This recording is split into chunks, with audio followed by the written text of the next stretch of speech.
for coming. I want to let you all know up front that we have a lot of work to do today. We have 3 petitions in front of us, 3 solar farms, in fact. We are going out of order. We're not going to do them as they are listed in the, on the site. We're going to first do Z725065, which is the Pebble Solar. 66? Kona. Okay. Okay. Kona is first. That is the one on 14. Could you turn up the volume, please? Here, I'll just get closer. I hate spitting in the mic, you know. Okay. All right. This is the one on US 14 and Lucas Road in Door Township. So let's proceed. We're going to start with, well, I'll just read the petition information, and then I'll have the board introduce themselves. Okay, the petition is Z7250066, the Kona Solar Project, LLC. The property consists of approximately 39.333 acres and is located on the south side of US Highway 14, approximately 275 feet southeast of the intersection of Lucas Road and US Highway 14 in Door Township, Illinois. Common address is 8717 US Highway 14 in Crystal Lake, Illinois. Okay, we'll start with the introductions of the board, and we'll start on my left. Robert Cozen, Algonquin Township. Mary Donner, Greenwood Township. Charlie Eldridge, Richmond Township. Vicki Gartner from Nunda Township. Jessica Beverly, Door Township. Kurt Schnabel from Riley Township. Bill Kernick, Grafton Township. Thank you. Okay, I'd like to explain what is going to happen here today. The first thing we're going to do is we're going to swear everybody in. You have to be sworn in because this is a legal proceeding. It's called quasi-judicial. It's not a court of law. This is not a trial. There's no lawyers involved. However, it is a legal proceeding, so I will swear everybody in case you would like to talk publicly later, and we'll get to that part. First of all, please silence your phones if you have them with you.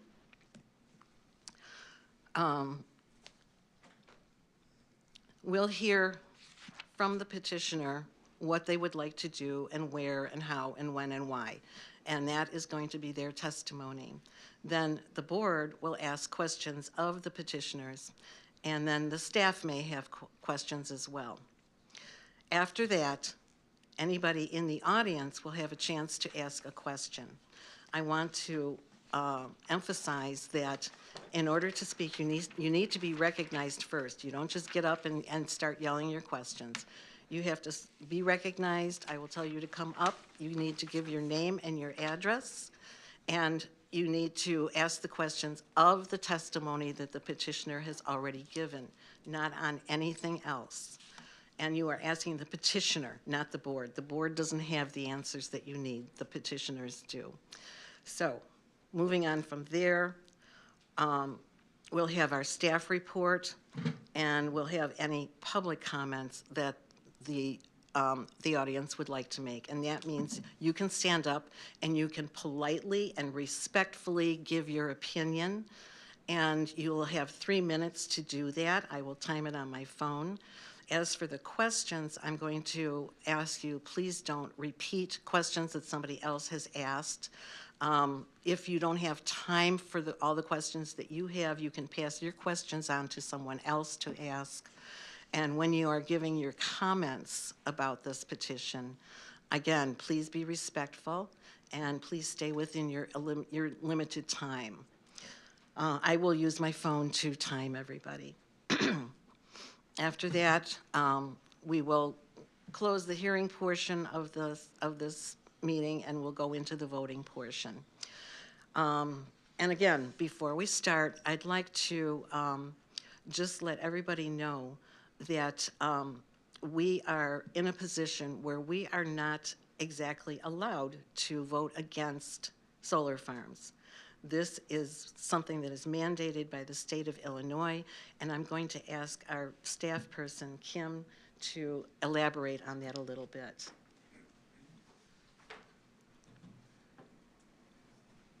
Okay, I'm just going to go ahead and read it right from Public Act 102-1123. A request for a conditional use permit for a commercial solar energy facility shall be approved if the request is in compliance with the standards and conditions imposed within the act, the zoning ordinance adopted consistent with this code, and the conditions imposed under state and federal statutes and regulations. A county may not adopt zoning regulations that disallow commercial solar energy facilities from being developed or operated in any district zoned to allow agricultural or industrial uses. Thank you. So basically what that's saying is that if a petitioner comes in with the request for a solar farm that meets the state standards, then there is nothing we can do about it. We can put a few little tweaks on it to make it more suitable to our area, but we can't deny it. We can't change the location. We can't change the configuration and many other things. There's just a few things that we can do. And we do exercise those rights with every solar farm petition that comes. So from there, let's go on with this hearing. And I'm going to turn it over to the petitioners. If you would please introduce yourselves and your company. Swear in. Oh, swear in, yes. I know I talked about it and I didn't do it. Okay.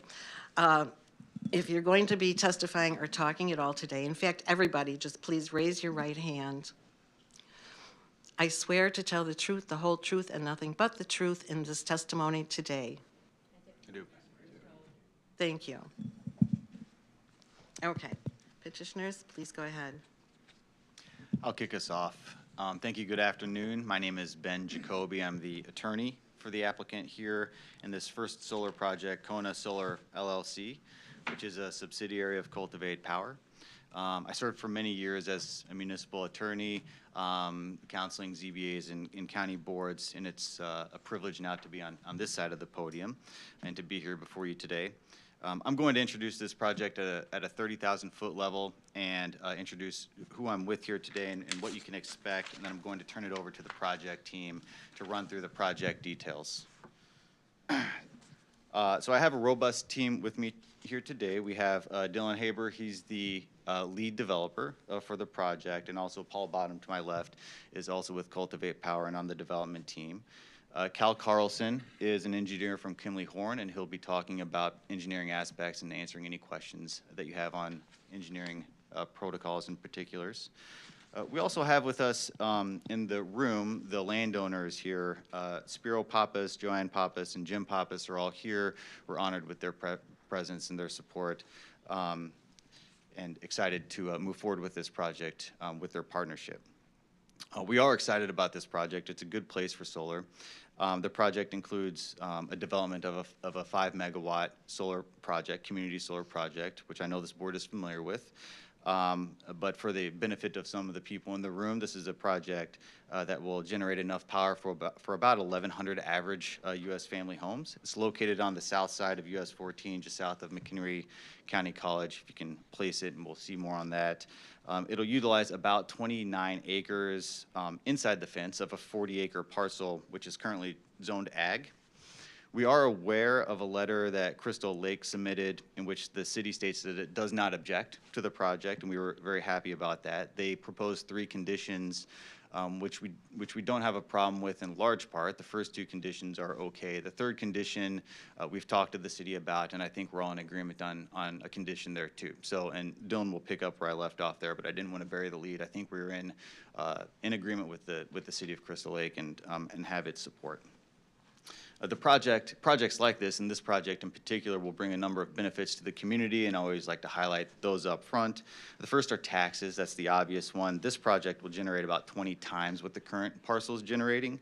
It'll generate about $32,000 in the first year of operation, and over 40 years, almost $700,000. It also creates jobs, prevailing wage construction jobs, 24 jobs during the construction period of 5 to 7 months. It is a community solar project, which means that it generates power into the distribution grid, and residents can subscribe to it and get a discount on their supply side of the bill.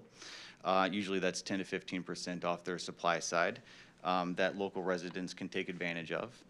And also, this is a temporary use. I like to point that out. We have entered into an agricultural impact mitigation agreement, which is a document, a contract that we signed with the Illinois Department of Agriculture. We have to sign it. There's no negotiation. It's on the web. You either sign it or you don't. You have to sign it to get a solar project, and this project has signed one. And what that document says is that we have to preserve the land in certain ways, topsoil, rutting, and construction practices, and we have to decommission the land, and there's protections for that, so that when the project is done, when it's exercised its useful life, the property can go back to agricultural or whatever else the landowner and the community would like it to be. As I said, the property is currently zoned ag, and we're asking for a special use permit pursuant to section 162040 of the zoning ordinance. The elephant in the room these days, of course, is the siding law, but I do want to point out that we took great care to honor the influence of the community, the desires of the neighboring city. We did the outreach, and we took great care to make sure that the application complies with your solar ordinance, which is 165630 of the Unified Development Code. We hope to earn your vote on it today. I'll turn it over to Dylan to start going over project details. As a housekeeping matter, for the record, we have our application, which has been submitted, the PowerPoint deck, which you'll see in a moment. We submitted an additional report from the firm of Cohn Resnick, which is a property valuation impact study. And not to bury the lead there, but it shows that their project won't impact the property value of neighboring property owners. We've also submitted the IDNR EcoCat, which is required under your ordinance, and the fully executed agricultural impact mitigation agreement with the IDOA, which I mentioned a moment ago. So with that, I will turn the mic to Dylan, and I will be here to help serve as a legal resource. Thank you, Ben, and good afternoon to the members of the board. I'm Dylan Haber. I've been the lead developer for this Kona project, and I'll just walk you through some of the details here on the project. I'm sure the board here is familiar with community solar in Illinois, but I'm just going to touch on it high level so everyone in the room has a baseline understanding here. Back in 2021, Illinois passed the Climate and Equitable Jobs Act that enables the community solar program in the state. These community solar programs plug into the distribution grid at ComEd and allow local power generation. It enables ComEd customers, homeowners, businesses, even renters, anyone who gets an electrical bill to subscribe a portion of the community solar projects, subscribe to a chunk based on your current usage and get the bill credits on your monthly electrical bill based on that subscription. So Kona Solar, how do we site these projects? There's a number of different factors that go into picking the land. Obviously, first and foremost is interest from our landowners who are here today and will get economic benefits from this project. We then try to look for land that is nearby to electrical infrastructure, such as substations or existing three-phase lines in order to plug into the grid. And then we do an analysis of the surrounding land. We look at zoning codes. We look at topography of the land, and then end up signing a lease if it meets our criteria. So this is an overview of the solar project here. We've got a 40-acre parcel, and roughly 28 acres of that is going to be the solar project. It's going to be a 5-megawatt project on the south side of US Highway 14. As you can see, the surrounding area is a lot of agriculture. There's some parkland down to the south of us. We have one residential home over to the east side of the project over here. Sorry, I can do it over here if that's easier. And then there's also a business up top there, but largely agricultural in the surrounding area. This project will generate roughly 8 million kilowatt hours a year of electricity to provide power to about 1,100 single-family homes. And The project itself will be planted with vegetation native pollinators according to the Illinois Solar Pollinator Act, so that the entire parcel is seeded, the entire project area is seeded with native deep-rooted grasses throughout the project, and then ready to be removed and reseeded once deconstructed down the road.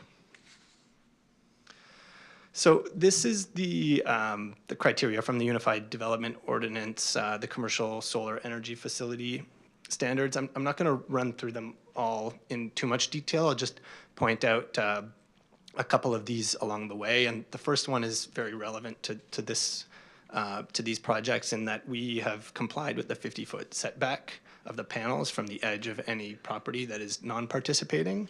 And additionally, we've abided by that 150-foot setback from any residence on a non-participating parcel.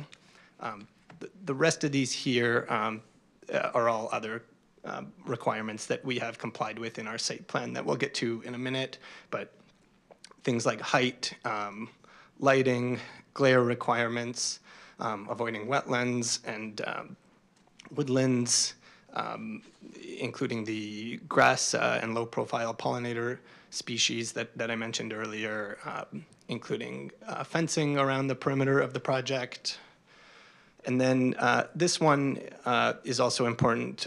There's a requirement that if there is any panels within 500 feet of a residence on a non-participating property, that they be screened with a vegetative buffer to reduce the view shed there. So we have included that in our site plan here, and we've also entered into an agricultural impact mitigation agreement with the IDOA that Ben mentioned, and I'll get into a little bit later. And we also intend to, prior to building permit, sign a road use agreement with the road authority. So here's the plan. I think I'll just take you through it in a bit of detail here.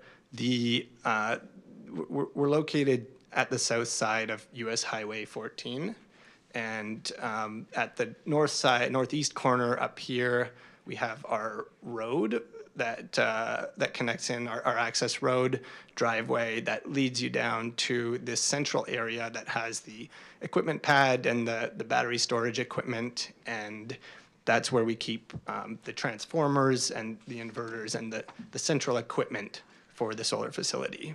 The rest of the field of the project all throughout here is covered with solar panels.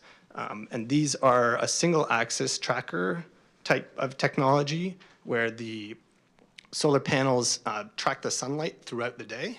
So you have them facing east on a tilt at sunrise, and then they slowly rotate throughout the course of the day, follow the sun. They're perfectly horizontal at high noon, gaining their maximum output, and then they follow the sun and kind of tilt towards the west as sunset, excuse me.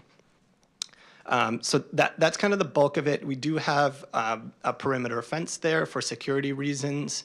And we have, you can see down the middle here, there's a gap there that is an easement that there's a sewer pipe belonging to the city of Crystal Lake that runs north-south through the property there. And we have avoided that. It's a 10-foot easement. We've included a 20-foot space there at their request in order to ensure that they have sufficient access to that sewer and can maintenance it for the long term. We've also included, you'll see kind of along the top here, and the road is that's the vegetative buffer that I had mentioned, and that's required to be along any property boundary where there's either a right-of-way or a neighboring property. You'll see on the east side here, there's that's not been included because we try as much as we can to utilize the existing vegetation on site to create that buffer. Let's keep going. So this is the outline of what our vegetative buffer is proposed to look like. You can see this top line here with the X's is our fence, and then inside of that we have our bigger trees about 8 feet setback to allow the branches to grow out.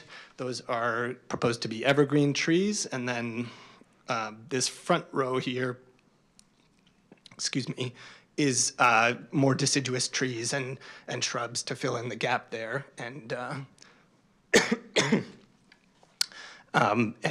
yeah, kind of fill in the gaps there for the view shed to create a full screen. So this is the agricultural impact mitigation agreement with the Department of Agriculture in Illinois that sets the standards for construction and deconstruction requirements and decommissioning. So as I mentioned earlier, the entire field of the property will be planted with pollinator-friendly, deep-rooted grasses to ensure the soils remain kind of untouched, and that the agricultural land is able to lie fallow, let the natural biological processes take its place, and rejuvenate the soil while it's not being used for crops. These are, as Ben mentioned, a temporary use of the land that is able to then be converted back to agricultural uses down the road once we decommission in the future. So on that topic of decommissioning, the AMA is pretty strict about what is required, and with that in mind, we will have to post a decommissioning bond for 100% of the decommissioning value of the project. So what that looks like is an engineer kind of right off the bat does a plan and puts together a line items of what each item is going to cost to remove, digging up the gravel from the road, removing the central equipment, pulling out the foundations, and quantifying that with costs for each of them so that we come up with a number for that bond that is then able to be used down the road for decommissioning. And every 10 years along the way, an engineer will have a chance to go and revisit that to ensure that the costs remain up to date with current industry standards, and we'll adjust that bond number so that that is constantly being updated to reflect true costs. This is a property tax calculation that we've put together. I'll direct you kind of to the top right here, and these numbers, that 1,700 is the current 2024 agricultural use taxes being paid for the property, and then this 32, almost 33,000 is our estimate of what the solar farms will be paying in property taxes in year one. So add that up over a 40-year lifetime, we're looking at just under 700,000 of lifetime property tax revenue for the project. And then down here in the bottom right is a bit of a breakdown of where that will be going. So it's going to the school districts, it's going to the county here, the fire district, the township of Door Township, et cetera. And then in terms of local engagement, we've done our outreach to some of the other authorities here. We've introduced the project to the city of Crystal Lake, to Door Township, to the Crystal Lake Park District, as well as some of the community members. Our most intensive consultation has been with Crystal Lake, and as Ben mentioned, they've sent a letter here voting not to object surrounding certain conditions that they've outlined. Some of that relates to our work with the fire district here as well. There was a request in that letter for a 10-foot road around the perimeter, and through our discussions with the fire chief, he has said that he would be in acceptance of this plan as long as that perimeter area, which is a decent amount larger than 10 feet, would be kept clear of vegetation so that he would be able to get his teams in there in the case of an emergency. So Crystal Lake has said that they would drop that requirement if the fire chief was in acceptance. So through that discussion with the fire chief, he's come to kind of accept that proposal there. And then just over to the right here, I've done some outreach to the local school district 155 about the We Share Solar program, which is a partner of ours at Cultivate Power. It's a great program where local high school teachers are kind of empowered to come to this workshop, learn about solar. There's a great little box that they have with some panels and some wires, and they're able to learn the basics at a really small scale of how a solar project works and how the electricity is transferred. And they take that back to the classroom. They're able to do, within their curriculum or extracurricular activities, sit with the students, kind of model what a solar looks like, get them interested in electricity and generation. And so we've got some teachers here locally who are interested in that. And so just to kind of wrap things up, solar it's clean, it's reliable technology. It's obviously locally produced here in Illinois. It has some benefits to the local community where they're able to subscribe to the community solar projects, gain monetary bill credits for their electricity bills in order to save some money there. And additionally, these are kind of low maintenance, quiet projects, low impact of a temporary nature that generate tax revenue. They don't strain the water systems. They don't strain the sewer systems. They have very little maintenance, so you're not adding a lot of traffic to the road apart from maybe 5 or 6 visits a year to cut the grass. And it's generating revenue, property taxes for the school systems without adding any students to the schools. So that's kind of the gist of the presentation here. Appreciate everyone's time for listening and open to any questions or comments that you have. Thank you. First of all, I think I will speak into the mic. I will read the letter from Crystal Lake so that everybody's aware of that.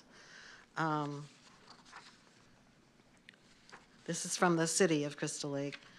Dear Chairman, the letter will serve as a formal notification that at the August 19, 2025 regular City Council meeting, the Mayor and the City Council of the City of Crystal Lake reviewed the county zoning request seeking approval of a conditional use permit for a 39-acre solar energy facility at 8717 U.S. Highway 14, parcel number 13-36-100-015. in Crystal Lake, Illinois, as petitioned by Cultivate Power. At that meeting, the mayor and the city council voted not to object to the proposed conditional use permit with the stipulation that the county be provided this letter requesting that the conditions for approval of a solar farm as listed in the Crystal Lake Unified Development Ordinance and enumerated below be applied to the request if the county board approves it. 1, the entire project site will be surrounded with landscape and a fabric-wrapped chain link fence, which would screen the property from any roadways or public driveways. 2, the grounds in and around the panels shall be repurposed for wildflowers or agriculture. A landscape plan is required, which we also require. 3, one 10-foot wide paved drive shall provide access around the entire site. If you should have any further questions or concerns regarding this matter, please feel free to contact us, Catherine Cowlin from Crystal Lake. All right, having said that, you've already mentioned that you've talked to the fire department and you don't need that paved walkway all the way around the site. That just a mowed or cleared area all the way around will be sufficient for the fire department. Is that right? Correct, yeah. Okay, thank you. If anybody in the back has trouble hearing me, please let me know. I tend to move away from the mic. Okay. Now, are you just developers, or do you also operate the sites that you develop? Anybody? We have done both in the past, and it's a project economics decision that comes a little bit later in the process. But yeah, at this point, we are the developers of the project and haven't made a decision about where who may do the construction. There is certainly a possibility that the project could be sold to another company after the development is in a pre-construction phase. So I want to be transparent about that. The company is has a business model of developing projects up to construction, but financing construction is quite expensive, and sometimes we need a financing partner to help with that. Okay, so this is basically on spec at this point, is that right? I wouldn't put it that way. You know, and I'm not quite sure what you mean by that, but, you know, the development of the site plan and the engineering is at a stage where the company is confident that it can meet all the conditions of the ordinance, and that is the presentation to the board. Okay, And the site plan materially or substantially similar to the one that you're seeing before you. okay. As long as it's clear that whatever is stipulated here also applies to whoever buys the company, the property, whatever, 100%. Yeah, Okay. absolutely true. including any conditions we apply. Yeah, and most often I will say that it's not the assets that are sold, but the project company may change ownership. So whatever special use permit is granted to Kona Solar, along with the conditions that Kona Solar is obligated to, Kona Solar is in the permittee. Kona Solar is the only one that can build and operate this project, and whoever owns Kona Solar, whether it's Cultivate Power or somebody else down the road, Kona Solar still has to comply with your permit and your conditions, and that's a project finance structure that's very common. I just wanted to make that clear to everyone here who may not be familiar with that type of setup. Sure thing. Okay. Should you decide to actually develop it yourselves, would you hire locally or do you use outside resources to construct it? I don't know if, Dylan, you want to take this, but I can start. You know, the company would hire, and whoever owns Kona Solar will have to engage an EPC contractor to like actually construct the project. And so the hiring decisions are generally made through the EPC and its relationship with labor, whether that's organized labor or not, local labor. Certainly our preference is to use local labor, and that would be communicated to the EPC contractor. For certain, we have to use prevailing wage, and that's a commitment that we're willing to make. So the hope is that we use local labor at prevailing wage, and that it's generating, you know, the 20, 25 jobs or so. Okay. One last point I have to make, and then I'll move on to other board members' questions. I noticed that in all three of your requests, you have placed battery backup on these sites. As of today, and I'm not sure how long, McHenry County does not allow battery storage on solar sites. We are in the process of reviewing that and, you know, creating some text to cover that, but right now we don't have it. So more than likely, there will be a condition that no battery backup is used on this site or any of the other two. Yep, understood. I think we had pursued that option under, you know, an interpretation that it could be a supporting facility within your, to the commercial solar energy facility under, you know, subsection PP of your zoning ordinance. You know, but if it's the county's position that it doesn't currently have that usage allowed, then, and the condition is that the project can't proceed with that part of the usage, then, you know, you won't hear us object. Okay, wanted to make that clear as well. All right, well, first of all, I want to let the people in the audience know too, that, like I said, we do have 3 petitions to hear today. This is just the first one. The second one will be the Pebble Solar project, which is the one on Draper Road and Bull Valley Road. And then the last one will be the Skystone Solar project, which is on Ballard Road. We may or may not get to number 3. These hearings take a while. We're here to hear things, so we need to hear everything we can possibly hear, including you. So just to let you know, this probably will have to be continued to other meetings, so make note of that at the time. If we're getting close to closing time, which is 4:30, we need to be out of this building by 4:30 because we have no security and they lock up the building and nobody wants to be stuck here all night long, so we have to leave.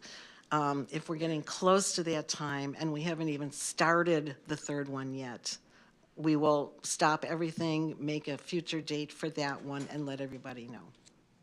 Okay, I'm going to pass questions on to board members, and we'll start with Bob.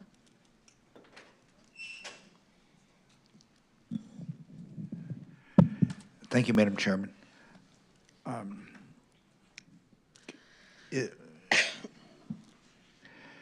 Trying to organize my questions for a moment.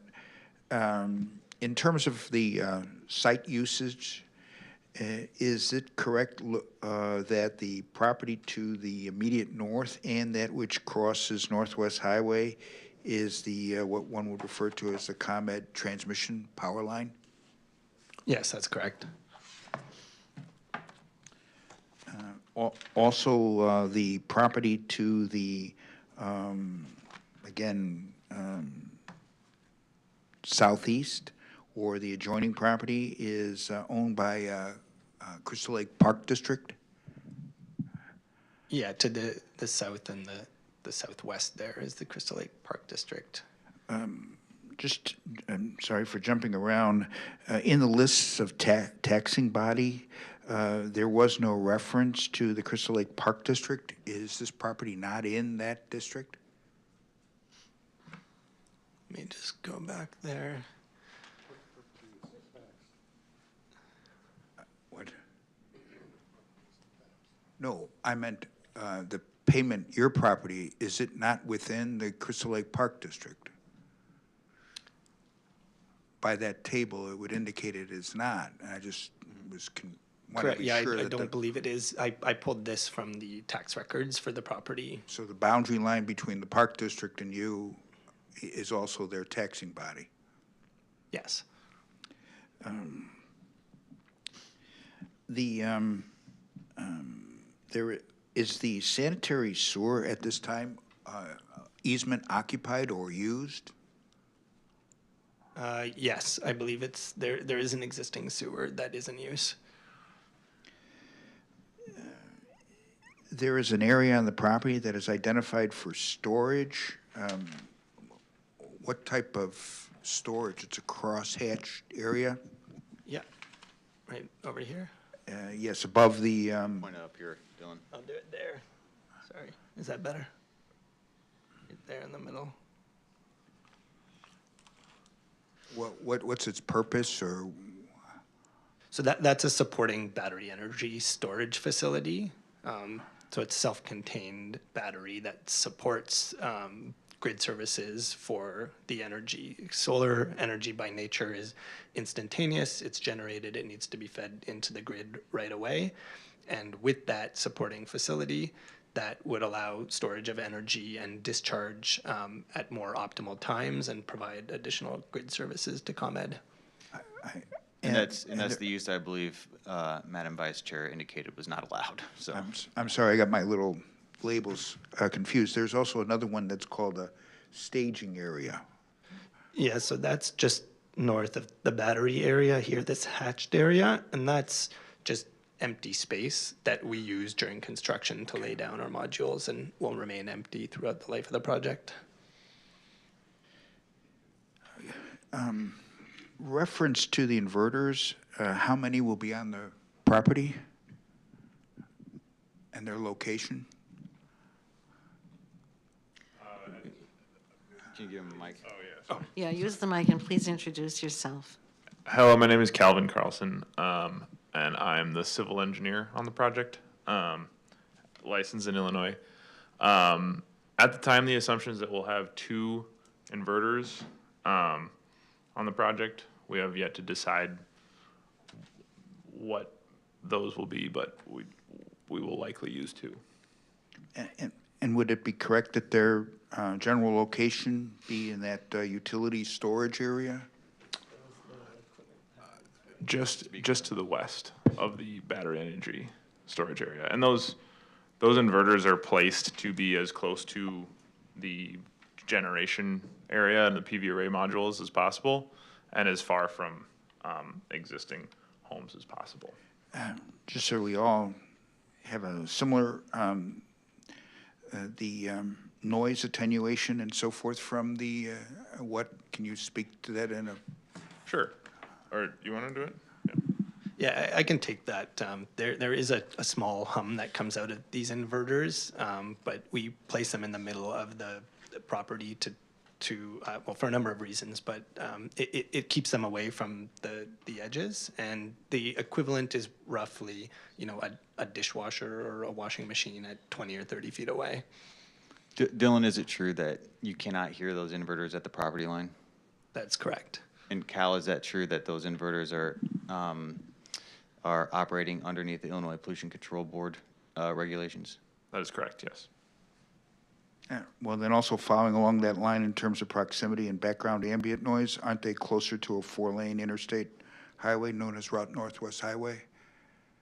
And then additionally, they are several hundred feet away from a observation play area from the Park District to the southeast. Please answer, and, Yeah, please nodding answer your yes head or no. won't, Yes. This is recorded, so everything, and nobody can talk over anybody else, because when you listen to the recording, it's just, you just want to, turn it off. So please, speak the answers. We can see you nod, but they can't on the recording.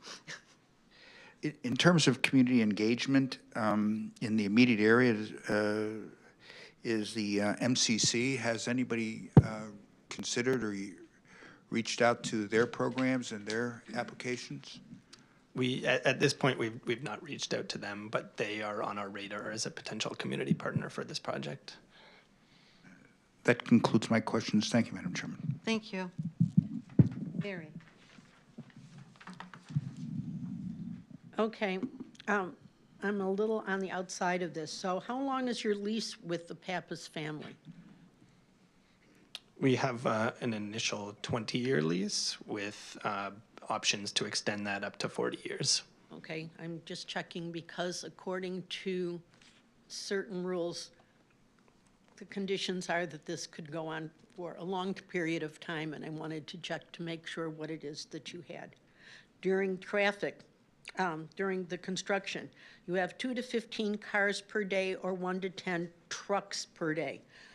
That's Route 14, and it's very busy anyway. How big are the trucks that you're going to be using for this during this? Is this going to be semis to bring in your poles and your other things? So the main, there will be one delivery or 2 deliveries essentially of the main power transformers. Okay. And those are the really large equipment that we need to get on the site. And those will take a WB67. So that's the big semi truck that we need. But that's only gonna happen essentially twice for each inverter. Maybe it's once, maybe they can fit them both on one. For the modules, there's gonna be smaller delivery trucks, maybe not WB67, there will be larger vehicles, but that will only happen in a certain amount of time. Probably over the course of a couple weeks to a month. All right, okay. The reason I ask that, because there's a little confusion. Generally, you talk about the construction time being the 24, wait, I have it on here someplace. Should be 26 weeks max. That's how long? Okay, my COVID head can't add. 26 weeks is half a year, that's 6 months. Okay, because if you're talking about during construction as being 1 to 10 trucks per day over 6 months, it's not the same as what you're talking about in the deliveries that you're making. So we're talking about apples and oranges. Yes? You can say yes? Yes. Yes. Okay, I just wanted to check to make sure of that. The demolition that you're going to be on the existing property, when I was looking at this to begin with, in that little teeny tiny writing, I didn't see that your access was going to be across from the law firm. So I thought the access was going to be up north by where you have an access now in the area that you're going to be demolishing. Is that going to be closed off then, or is it still going to be an entrance to the land? So are you talking about the north. You have your entry right across from Over the building here, there. yeah. That's a law firm. And next to which is, on your side, it says it's a residence, but it has other uses also. So now up there is where you're going to be demolishing that property, and there is an entryway there to your land. Are you going to be closing that off? It looks like it. Yeah, I mean, we're not planning on fully closing the driveway here, but we will be putting a fence around the perimeter So of the fence will be there, but property. if somebody, sideways question, but somebody could be making a turn into it and then back out and keep going down south, is what you're telling me. So you're not going to get rid of that In other words, entrance I to the think what property. she's saying, there won't be a gate there. It will just be solid fence, so the road will not be able to be accessed. Correct. Okay. And now, then the entrance is right across the street from the office building. I've got that, okay. And now you have the IDNR report shows a substantial number of their questions. The Blandings turtle, okay. So you stop, you let the Blandings turtle go by, and then you go start again. A yellow-headed blackbird and Lake in the Hills Fen number 3 groundwater or something or other are all some issues that the IDNR report acknowledged.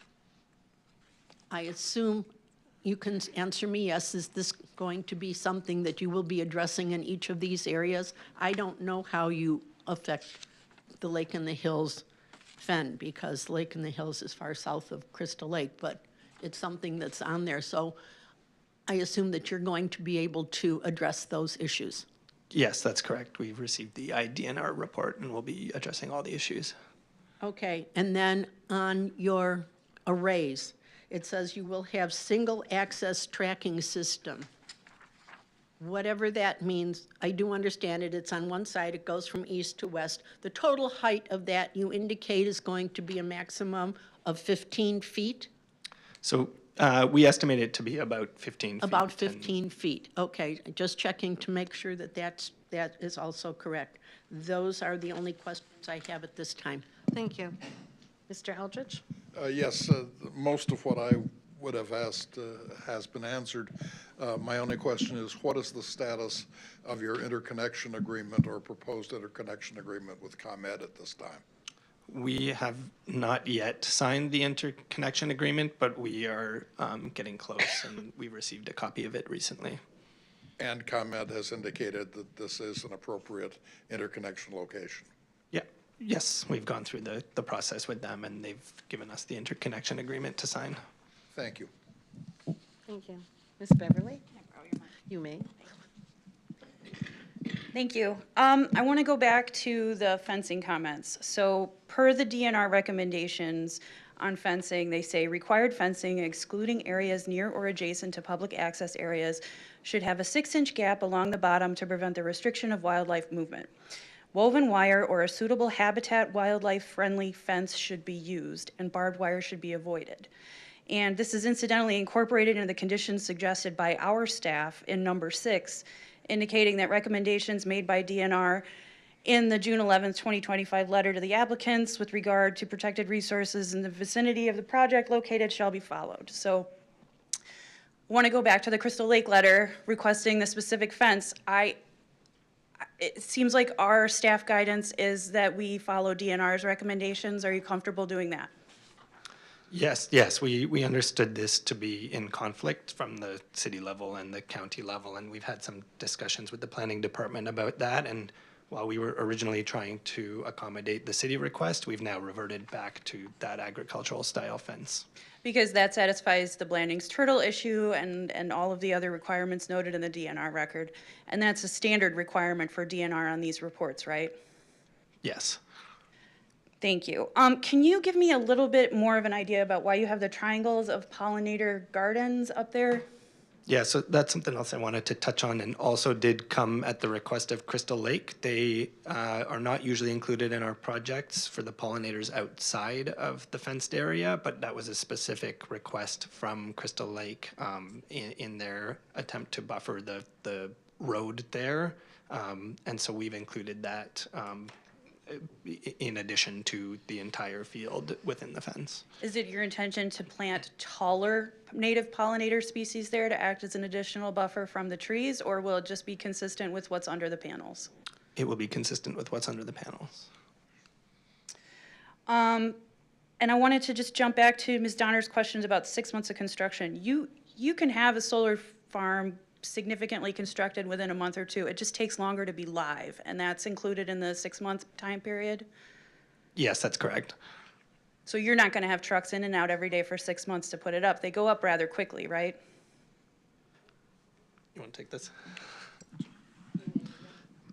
Yes, I would say yes. The EPC will have more knowledge on the schedule, but from my experience, that yes, they can go up very quickly, in a month. Right, because there's a solar farm just down the street from this location that went up very quickly but isn't live yet.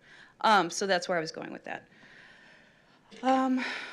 Also, just to go back to Ms. Gardner's question, the leasehold and the land management contract and all conditions of the conditional use permit will follow with this property regardless of who owns it and who constructs it, and you'll adhere to all the requirements of the Illinois Solar Siting Act, including the prevailing wage and the need to hire union labor. Yes, that's correct. Thank you. That's all I have. Thank you. Kurt? Thank you. I really have two questions, and I don't want to belabor the point since we're not going to have battery storage right off the bat here, possibly in the future that may change. My question is this. If there's no battery storage, as I believe the comment you made earlier, 100% of the power will go into the grid at any given time when the sun is shining. Okay, that's understood. When there's battery backup, that equation has to change, I would imagine, to charge the batteries. Yeah, that's correct. When there is a battery present, you're able to charge the battery with the solar project and then discharge that battery into the grid at an optimal time using an external control system. Could you give us just a rough idea how that works? Would the batteries be charging all day when the sun is out, or probably half of a day and then it'll all revert direct into the grid? Could you, some idea, please? Yeah, Just want to tap into your knowledge and skills that we lack on this subject at this time. No, of course, and it's a good question. And I would say at a basic level, the sun shines during the day and will charge up the battery. And then when the sun goes down at the night, the battery will discharge. Obviously, that is discharged at certain points during the day strategically to deal with the load on the grid. And I think just to add to that, actually, where it's kind of interesting is, the energy generated by the solar project will go into the grid to the extent needed to supply those off-takers that need it, and any excess energy, which it does produce from time to time, charges the battery, and over time, and it doesn't take long, you'll charge the battery up, and then you can use that extra charge for nighttime and other suboptimal times. Let's just say that, again, I'm not going to belabor this, but I just am curious. Let's say the batteries were fully discharged from running all night long. Sun comes out, everything starts operating. Can you give me an idea of the percentage of the power that's being generated will go towards charging the battery versus being injected into the grid? Yeah, so it is a bit of a complicated formula there, and the battery Rough idea. The battery has to. There's a strict contract with the utility about having a certain amount of battery charge available for certain times a day, and so the battery will recharge to meet that minimum charge to be available, and then after that, it depends on what the demand is from the grid versus recharging the battery. My last question. Let's assume that you have an evening in the summer and there's a great demand for power, it's hot, etc. How long would the batteries typically last when they're fully charged on a summer day versus a cold day that's been very cloudy and not so nice in January, maybe even with snow on some of the panels? A rough idea, that's all. Yeah, so we design a 4-hour battery. So at full charge to full discharge would be a 4-hour period. No matter the weather.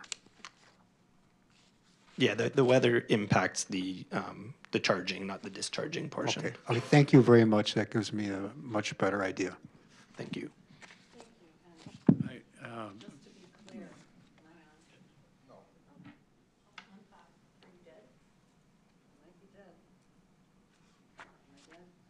Uh-oh.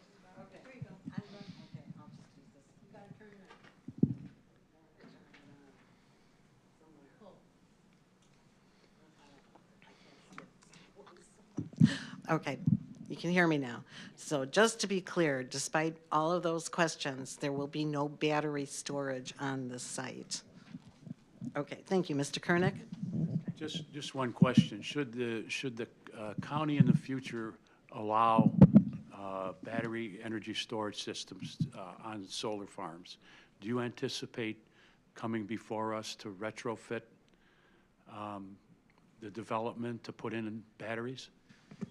If that is what the company wanted to do, they would have to come before this board and likely seek whatever approval is required under, I'm assuming that you'll adopt some special use process for the battery.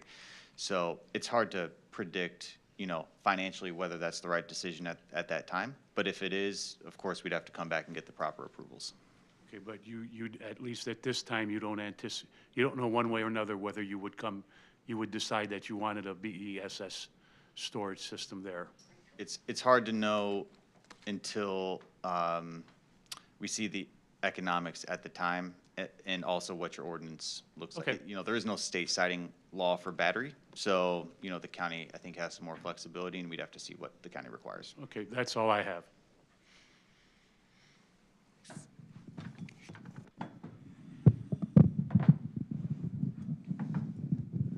my God, does that fit? Yes. Okay, sorry for that little, Okay, thank you for answering all those questions. I just have one more. I'm assuming that you're into this project in order to make some money from it. And in order to do that, it sounds like you might have to sell it. Is that correct? We'll consider the options around selling it once we get a little bit further in the project towards the EPC stage. Okay. And the company that you work for is what? It's called Cultivate Power. Okay, and does Cultivate Power have the finances to build this project, or do they need outside help to do that? That's kind of a hard question to answer. Almost every company finances the construction of these projects through independent finance parties, investors, banks, tax equity. So, you know, Cultivate as it stands here today, unlike, or like probably every other company that has come before you so far, if it wanted to build the project, it would have to finance it somehow. It wouldn't cash balance it. Right. There are some companies that could, but I don't know if Cultivate could, but I would say most companies don't. I ask that because most of the companies that come before us either say outright, we're just developing the site, we'll be here through development, or we are going to stick it out, we're going to develop it and operate it. And this is entirely different than anything I personally have heard so far, so I'm just interested in your stance on this. So anyway, that's all our questions. I think, and I'm sorry, and I just want to be totally transparent on this. I think what you're hearing is some reclaim of flexibility in the event that we get far enough down the road and Cultivate wants to make this a project that it does own and operate, that it hasn't misspoken to you today. But I will tell you from my experience with the company, I think it's fair to say that its business model largely revolves around developing it up to construction and then To construction, to construction, yeah.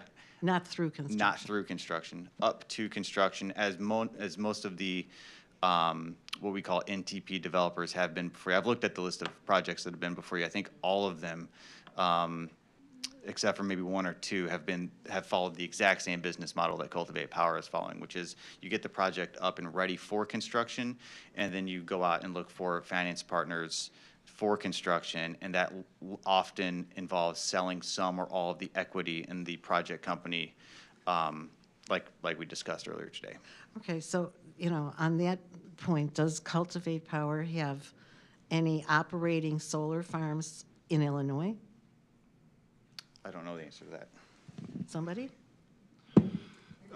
Yes, your name. My name is Paul Bottom. I'm with Cultivate Power. Thank you. Yes, we do. We did retain a project that we have entered in the construction phase in Elgin, Illinois. And that site is moving towards the next steps for construction. It's going through the final field work.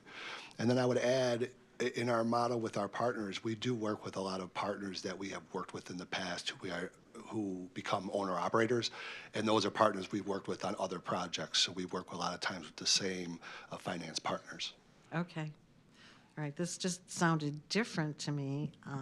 Apparently, I haven't been asking the right questions to other solar farms, but that's neither here nor there at this point. Okay, we're going to go on now. You have included in your packet that we have the standards for this use. And if you would be willing, we will include that in our record without going through them verbally. That would be our preference. Okay, thank you. And is that acceptable to everybody on the board? Yes. Okay, thank you. All right. Staff, do you have any questions for the petitioner? Just one question. Have you had any preliminary conversations with IDOT about the access and whether that was going to be feasible in that location? We've not at this point, but Okay. we'll engage with them prior to building permit. Okay. If they did have any concerns with it, would that be something that you would be able to adjust along the frontage there? If it needed to be further from, say, the neighboring driveway? Yeah. If they have recommendations there, we can be flexible with that location. Okay. That was my only question. Thank you. Okay, it is now time for people in the audience to ask their questions. Again, I ask you to, you have to come up. Does that microphone work anymore or no? I'm going to turn it on.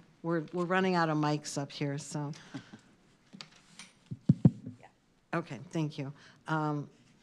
You have 3 minutes to ask your questions and get the answers, so I'm going to, ask the applicants to please be brief in your answers, succinct but brief, And if you don't have time for all your questions, you can pass your questions on to someone else.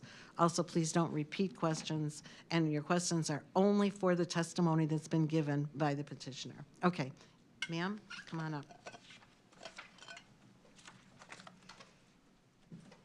I need your name and address. Hello. My name is Susan Whitfield. I am one of the owners of M Audit Building Management, which is that office building up there in the right-hand corner of the map. We have 15 tenants, or I should say, we have 15 tenants. We have about 20 people who work there on a daily basis, and we have their clients who come in. We both have law firms, we have medical consultants, mental health.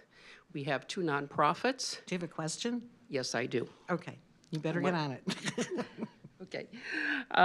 Yes, I have one question about, obviously, we are property owners. There is no submission on this one pertaining to property valuation. The most recent, why did you not submit that? So that report was submitted after, I think, the initial filing, so we have a property valuation I did impact not see study that in the packet. report. It wasn't in the packet. So that was sent to me, I think, in the last day. I think on Monday. Okay, now I can follow this up with another question. Those pertain to residential properties. Were any commercial properties in that study? I don't think so. Are you aware that there are other, more recent, 2005 University of Virginia assessments that indicate upwards of 7% to 20% in devaluation? I'm very familiar with the Virginia Tech study, and It just came out. Yeah, 2025. So there have been 2 studies within the last year. One is Virginia Tech, and one is the University of Loyola Chicago also came out with a study. The Loyola study showed a 0.5% to a 2% property value increase.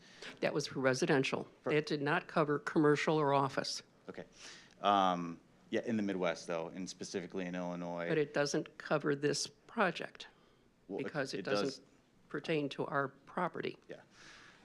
The Virginia Tech study shows property value increase in the Midwest, particularly for property-facing solar projects. It shows some decrease for property facing outward of solar projects. All right, well, we can argue that, but the property valuation studies are flawed. The other, here's an easy one. Have you provided an analysis of potential glare? We have offices that are facing the way that your panels will rotate. We should be getting some glare off of that in the morning time for sure. And also, I think IDOT might have some questions about that too. I'll let the engineer handle it. And your name again? My name's Calvin Carlson. We have not done a glare study on this project. However, based on the topography of the site, glare is really an issue when you're kind of close, when the sun's lower in the sky and you kind of have a lower house or something that is receiving that glare. Your property is generally higher than our property, and our property is sloping the other way, so.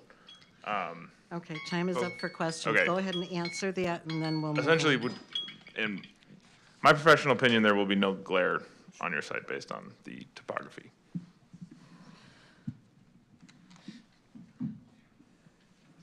We had been told from previous solar companies that have come through that their panels are non-glare panels. Is that what you develop as well? Yeah, so Dylan Haber again. The solar panels are designed to absorb sunlight, so if they are reflecting light, they're not really doing their job. And in addition to that, we do have a coating that we put on the exterior glass that reduces the amount of reflection. Okay. All right, any other questions?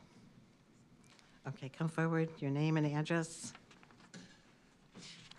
Good afternoon, my name is Cindy. Good afternoon, my name is Cindy Screwcrude. I live at 4209 West Solon Road in Solon Mills.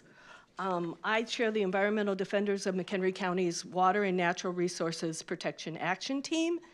Defenders are strong proponents of clean energy, but as with every development project, we want to see any project be done in a manner that also protects and preserves our water and natural resources. I have two questions, and I thought I would ask them both and then wait for your responses. Smart. The question one is, the Soil and Water Conservation District, NRI, found a number of wetlands from the aided wetlands study. This is on their wetlands inventory map. They extend onto the property and identifies the buffer, either 50 or 100 feet, that are required for them. I cannot tell from your site plan if you are avoiding all the wetlands and providing the required buffer. So can you please explain those details of your plan? And then question two, I also see in the NRI report that all of the property proposed for the Kona Solar project is with a SARA, Sensitive Aquifer Recharge Area. What are the elements of the plan for your solar project to protect the Sensitive Aquifer Recharge Area, both in the development of the site and your maintenance plan for the land and the solar array? Sure. So to answer the first question first, the wetlands that are shown on the site plan in kind of a purple hatch here did come from the McHenry County GIS. And these are, essentially, we put them on here. There's some that have, it's a high functional value wetland buffer of 100 feet. We do not have any solar panels in that buffer. Additionally, prior to the building permit, we will be doing a wetland delineation of the wetlands on our site and confirming where exactly they are. And then we'll likely adjust the site plan to avoid them. If that can't happen, we will work with the McHenry County Conservation District to work on mitigation. Does that answer your first question? Yeah, answer my next question. I'll see Okay. if I have more time for a Okay. third. I think the second question was based on soil and groundwater recharge. Is that Yeah, the that the concern? whole, if you look at the NRI report, the whole property is in what we consider SARA, very important aquifer recharge for groundwater, which is our sole source of drinking water. So what are your plans to protect that recharge, both in Yeah. development and during the project? So with kind of the general philosophy of a solar farm is that we're converting the ground cover from an agricultural row crop to a meadow, and there's stormwater advantages that come with that. That's, if you think about the ground between corn, it's basically bare dirt. We're gonna have a nice robust fescue grass that's gonna be there, and that reduces the amount of runoff that's going to leave the site. So there's more water that will be kind of there, absorbed by the plants and can actually go into the soil. So the groundwater recharge should improve based on the change in ground cover. Okay, fescue grass in my mind is not the native plants that Crystal Lake Like a and meadow, IDNR is asking for. the and meadow we ask for. native, a meadow native ground cover that is deep rooted, essentially. Okay, and your time is up. If you have another question, you can pass it on to someone else if you wish. Next. Hi there, I'm Brett Lundstrom, 10801 Woodbine Road in Huntley. And thank you for your service, first of all, appreciate it. My question is with the funding. I've looked and it looked, if I'm understanding correct, we go down the road, 20 years is a long time. It could be up to 40 years. And chances are you're not going to own it a year from now, let alone down the road.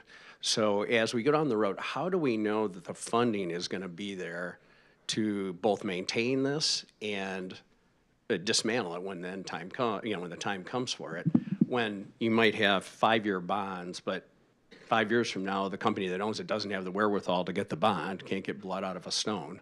So how does the company guarantee that 20 years from now, we're actually going to get that thing removed? Otherwise, it goes from an eyesore to a really ugly eyesore. So how does that guarantee work? Yeah, so as I mentioned earlier, we do have requirements for decommissioning bonds with these projects that do travel with the project company regardless of the ownership. Is it a bond issued for 20 years up front, or do you have to renew it based on the financial wherewithal of the company at the time? Do you want me to, I can answer these questions. So, this is all governed under the Yeah. not, it's all, I don't think it's on, is it's it? on. Can you hear me? It's on. Yeah? Yes. Pause the time. Okay. Pause you, go ahead. That was not a delay tactic. So it's all governed under the agricultural impact mitigation agreement that we mentioned, that we signed, that we have with the Illinois Department of Agriculture. We have to enter into that under the ordinance as well. The bond is funded over 11 years, so there is an estimate at building permit phase of how much it will cost to completely decommission the project. 10% is paid on the first anniversary of that bond. That's funded, delivered to the county. 50% at year 6 and 100% at year 11. And then every 10 years after that, under the ordinance, every 10 years after that, the bond is refreshed. So I get more specifically though, your ability to buy that bond will be based on your financial wherewithal at the time that it goes on. So 11 years from now, if the company that owns this, whoever, it could be the third company from now, is broke, they can't buy the bond. So how does that get taken care of? That's a concern. Well, if they don't have the bond in place, then they'll fall on default with the special use permit. Right, and then it'll sit there and what happens? But That's the heart of my question. So what happens to decommission that, maintain it, do all the other things? The neighbors are stuck at looking at this thing. Or the county or somebody has to, how does it get out? That's my concern. So how does I guess even the county question, how does the county make sure that 20 years from now, that thing's actually gonna be able to be removed, not relying on some bond that they can't even get because they don't have the wherewithal? Well, 20 years from now, it'll be fully funded. So, and it'll remain on. So it's a 20-year bond? It's the I bond. thought they were 5-year bonds. The bond is for the term of the life of the project. And so it's a guaranteed bond through the 20 years, not a 5-year, because I Yeah. didn't read that in the funding or in the agreement like that. The AMA? So you will be able to get a bond for the whole life of the project, Yeah. all the 20 years, guaranteed, no, they can't cancel it, or Yeah. that wasn't how I read it. Funded, though, in stages, Yeah. right? And then refreshed every 10 years or 5 years after that, depending on what you choose. Yeah, based on your financial wherewithal. So we'd have to make sure you can finance it up to 11 years to make the bond functional through the end. And the reason why it's staged like that is because the project still has, there's very low risk in the project losing value over the first 10 years. It's still. Today, that's the case, but. Today, yeah, well, it'll be an operational project. The assets themselves will be worth something. There's a salvage value involved, and there's a mortgage company, there's a finance partner, a bank involved with step-in rights in the event that the project company ownership, is falling into default of its obligations with the county. So, I understand that the risk is not zero, but it's a very low risk until as you go up, and that's why the IDOA, in conjunction with the Farm Bureau, put together the AMA so that by year 11, it's fully funded. Okay. Yeah. Thank you. Any other questions? Sir, come up. You'll be after him. Thank you very much. My name's John Green, 8120 Gage Lane down in Cary, Illinois. A couple quick questions about procedure with this AIMI. I'd never read one before. When you submit that to get it, what supporting documents need to go along with that application? You need to identify the parcel. And so all the AIMA does, the AIMA, is it's a form online. You can find it online very easily. Like I said, it's non-negotiable. It's required by statute that the Illinois Department of Agriculture post it online, and then it's required by statute. It's actually required by statute that the AIMA be entered into prior to construction, and then the new siting law required that it be entered into prior to this public hearing. You need a lease? No. So I could just do one on Charlie's farm? You could. Okay. Yeah. Interesting. It wouldn't be worth much, but you could. Well, yeah. Raises the not question. Not that Charlie's farm is worth. What is the worth. ones in here are worth. Yeah. Second thing, the question I had about like your AIMI for this project or your IDNR for this project, what was the date on those, Dylan, approximately? I believe they were submitted in June, July. Okay. And then when did Crystal Lake, the city, receive their copy of the submittal packet for this project? I believe the initial submission was around the end of June, and then we had additional submissions based on feedback from the county through July. I said, when did the city of Crystal Lake receive their copy? Oh, No, we know when the notice went out, but the 150-page submittal packet application, when did the city of Crystal Lake receive it? The city of Crystal Lake is not required to receive that packet unless the applicant, chooses to send them additional information. That's my understanding. I was curious because they obviously had time to write a letter, but I wonder if they really had time to review it. And then one last question. The comments about, from a design standpoint, the 50-foot setback, 150-foot setback, and was there a 500-foot setback that was mentioned? And what is that from again? So there's no 500-foot setback, but if there are panels within 500 feet of a right-of-way or from a residence on a non-participating property, that's when that vegetative screening buffer is required. Okay, and so when you do your site plan, do you take into account or consideration platted lots that are within 500 feet or adjacent? Do you understand my question? I don't understand. You mean Okay, answer the question, and then we're going to move on. the platted lot, which does not have a residence built on it yet? Yeah, but it's platted for residential adjacent to a site. do you incorporate that 500 feet on the future resident? I don't believe that's the ordinance requirement, and I don't think that that situation's present here. Well, I just was curious from procedurally. Okay. Okay. Thank you. Thank you. Come on up, sir. Can I just project? Well, we are recording, so we can bring a microphone back to you, so. I like to stand up. I'll bring you. There she goes, yeah.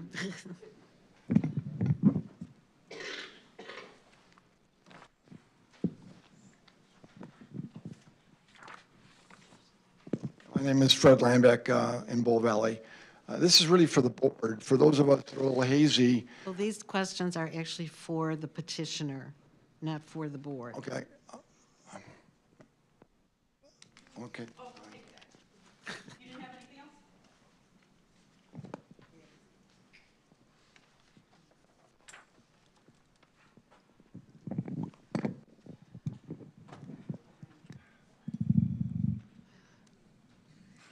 If you have questions for the board, you can approach us after the hearing when everything is adjourned, and if we can, we'll answer. And gold star for cookies for Jessica, okay. Okay, are there any more questions? Okay.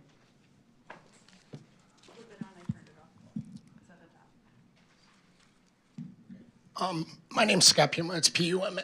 I'm at 101 North Main Street, Unit 2 in Crystal Lake. And my question is, on the funding of that bond that you've been answering questions about, when you say it's fully funded after 20 years, who's holding the funds? So after year one, when you pay 10%, is the county holding that 10%, or is there a bond company holding that? And how does the county know that that's fully funded? How does that work? It's tendered to the county, and the county's the benefit. Oh. It's tendered to, I might be losing me. Yeah. It's deposited, the bond is filed with the county, and the county is a beneficiary to the bond.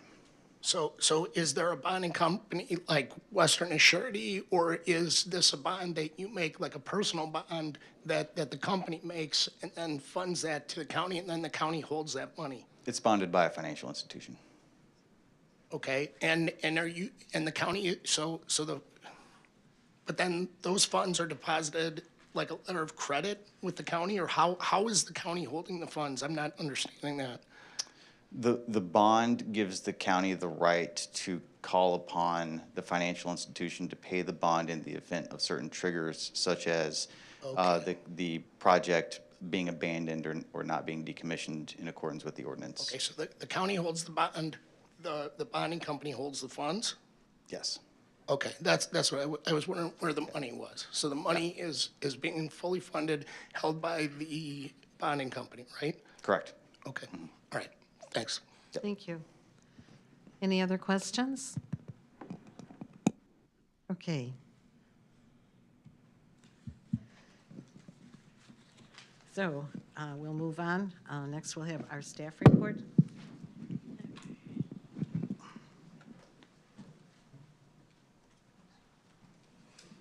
Switch over to my report here. Hang on one second.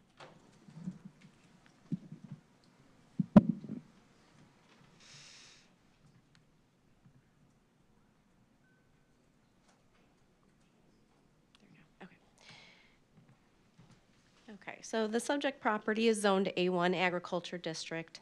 Across Route 14, you do have some business zoning. Otherwise, it is a majority agricultural zoning in the area. It is also adjacent to the city of Crystal Lake to the west. The surrounding land use of the subject property is mostly agricultural. There is a mixed use to the adjacent to the east. Across Route 14 is that office use that we discussed, as well as a single-family residential use. The future land use designation for this property is mixed use. We've already gone over the site plan, just some street views so that you can see what the view from that site would look like. I do believe that all of the standards of the ordinance, as well as the Illinois siting standards, have been met, and I have no further comments. Thank you. Any questions for staff? No. Okay. All right. So I think looking at the clock, it's time for a short break. Following that, we'll come back, and then you'll have a chance to address your concerns in comments. Again, we'll follow the same procedure. You'll have 3 minutes. Be respectful.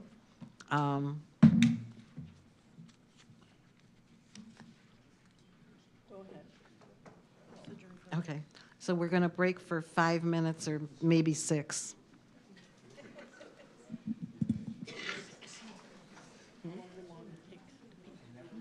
I have to go down in my car and get my water. I'm like dying.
Okay,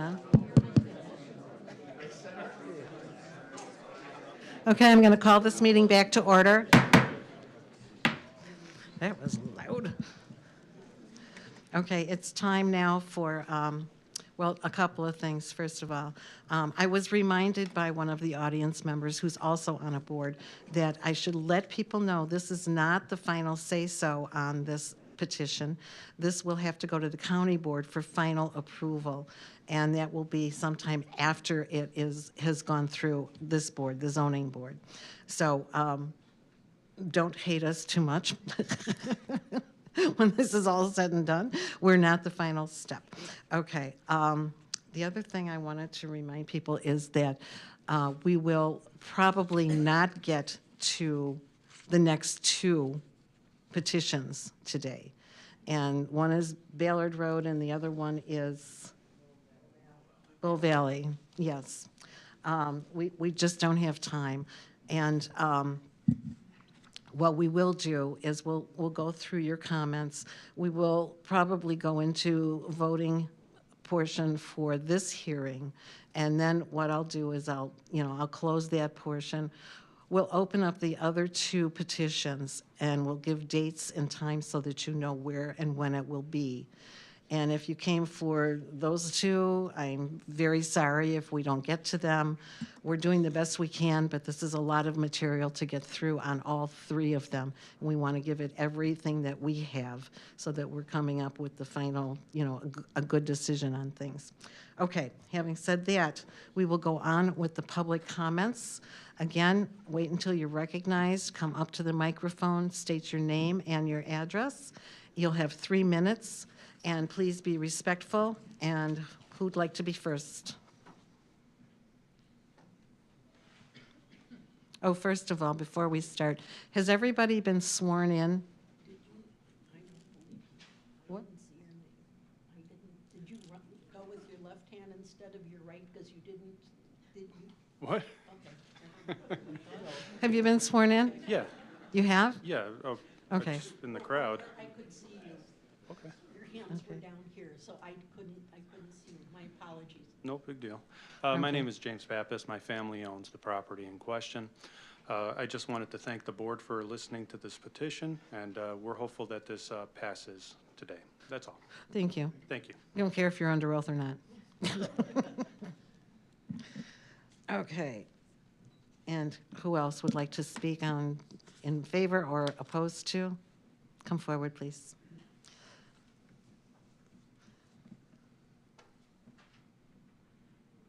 Thank you. Audit Building Management, Susan Whitfield. We oppose this project. We haven't had enough time to get all of our questions answered. We have concerns about the toxic nature of chemicals that might be found within the solar panels, and particularly if there are batteries. We are on well water, and we are in very close proximity to this project. For those reasons and the fact that there has been no definitive analysis of property valuation, we oppose it. Thank you. Anyone else? Come forward.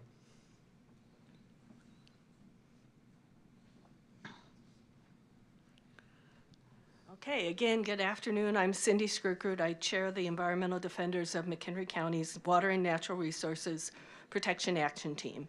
Defenders are strong proponents of clean energy, but we want to see any project be done in a manner that also protects and preserves our water and natural resources. That includes streams, wetlands, our groundwater, McHenry County's sole source of drinking water. I asked Kona Solar to comply with Site Design Item E, which says the facility shall be situated as to minimize impacts to woodlands, savannas, wetlands, drainage tiles, and encroachment into floodplains.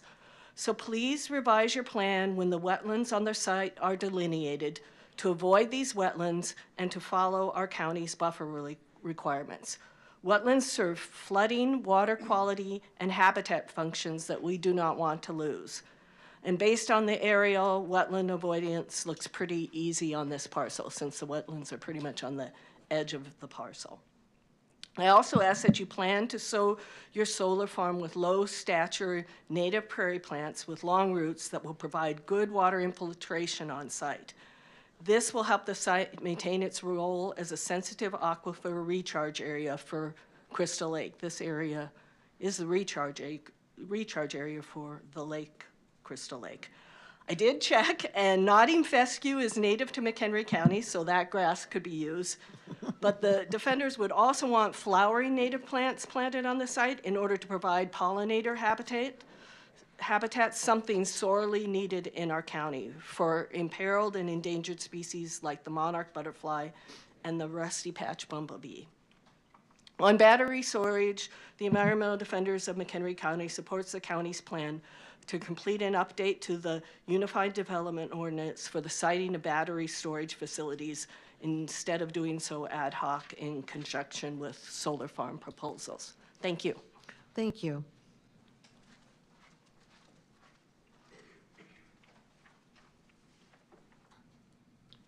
It's Brett Lundstrom, 10801 Woodbine Road in Huntley.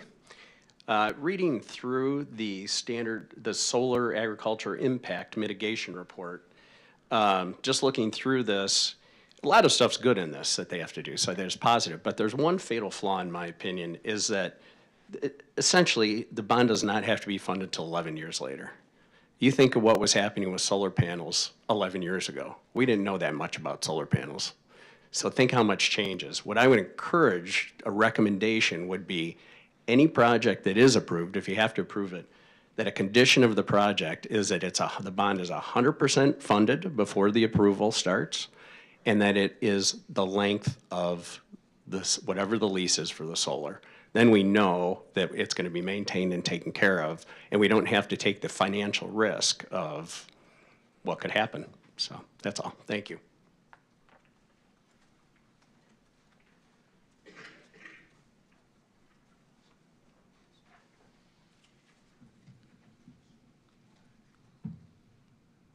Hi, my name is Dale Moore, and I live on Bull Valley Road.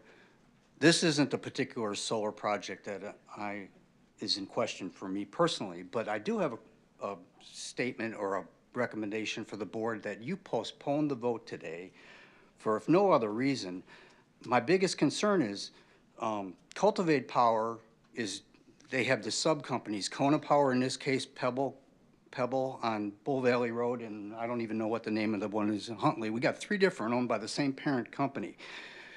If solar fields made such sense, ComEd would be doing them all by themselves. They got enough money. They're a monopoly. None of us in this room buy power from anybody else but ComEd and gas from Nicor.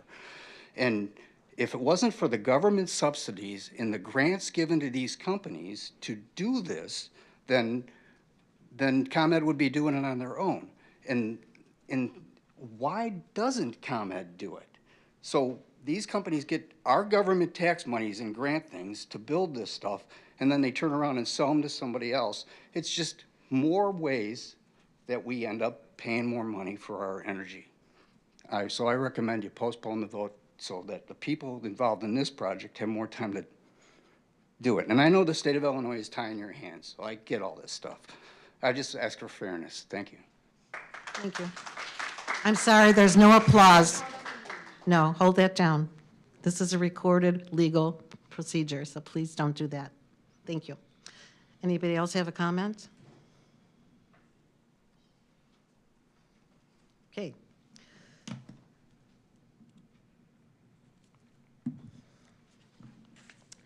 Okay, do the petitioners have a closing statement?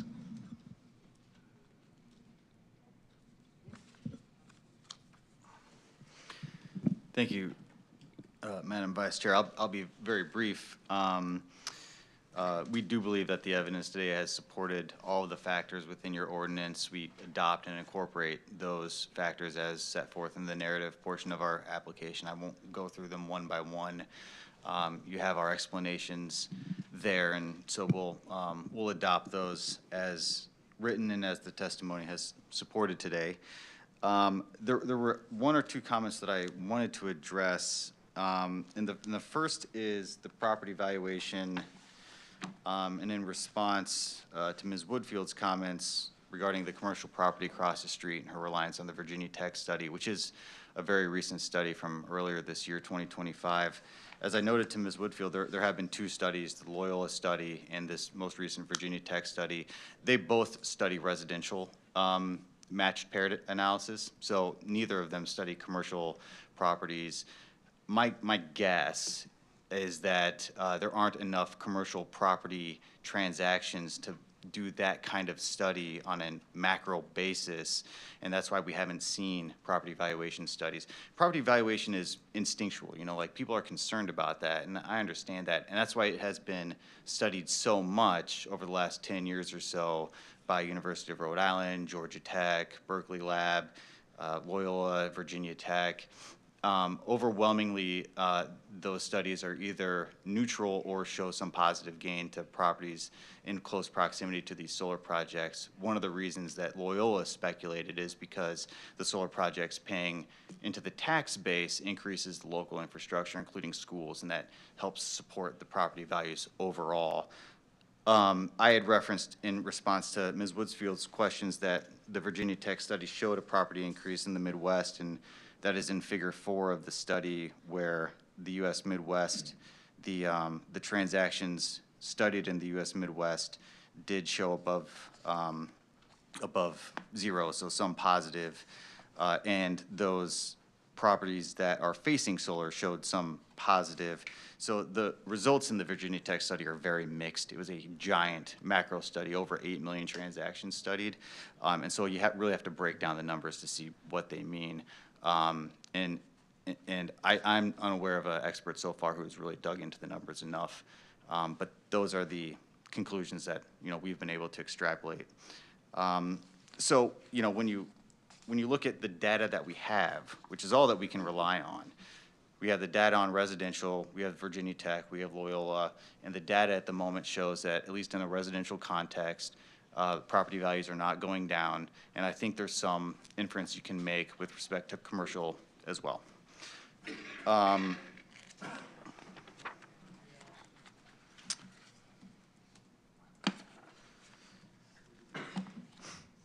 In response to the to Ms. Woodfield's comments on the toxic nature and chemicals, also, I wanted to be clear that there are no toxic chemicals used in these projects. These are silicon-based panels, so they're not the old cadmium type that are hard metals. The only hard metal now is a little bit of lead in the soldering, that's it. But there's no toxic leakage into the well water. It shouldn't be a concern of Ms. Woodfield. I appreciate that she has the concern, and it wasn't really discussed in much detail today in the testimony, but it is in the application. And so for her benefit and for the benefit of everybody here, that is not a health risk to the public. You know, and on the suggestion that there be a continuance, we appreciate Mr. Moore's comments. He's obviously here for the other project, but we believe that there's been enough information presented today in the application, in the packet, through the testimony to support the factors. We respectfully ask for the vote today, and we look forward to continuing the next two projects to a time convenient. So, thank you. Thank you. Okay, so at that, I will close this portion of the hearing. This is the testimony portion. We will move on to the voting portion of the hearing. And the purpose of this vote is, I got the right one? I did give you a separate sheet with the proposed conditions on it. Oh, One of the yeah. conditions, I updated the date of the new site plan. Okay. It's in the booklet for that. So I just want to make sure you don't need the ones that are in the staff report. I would have, yeah. Okay. So What's the new date? It's August 19th. That's in condition number 2. Okay.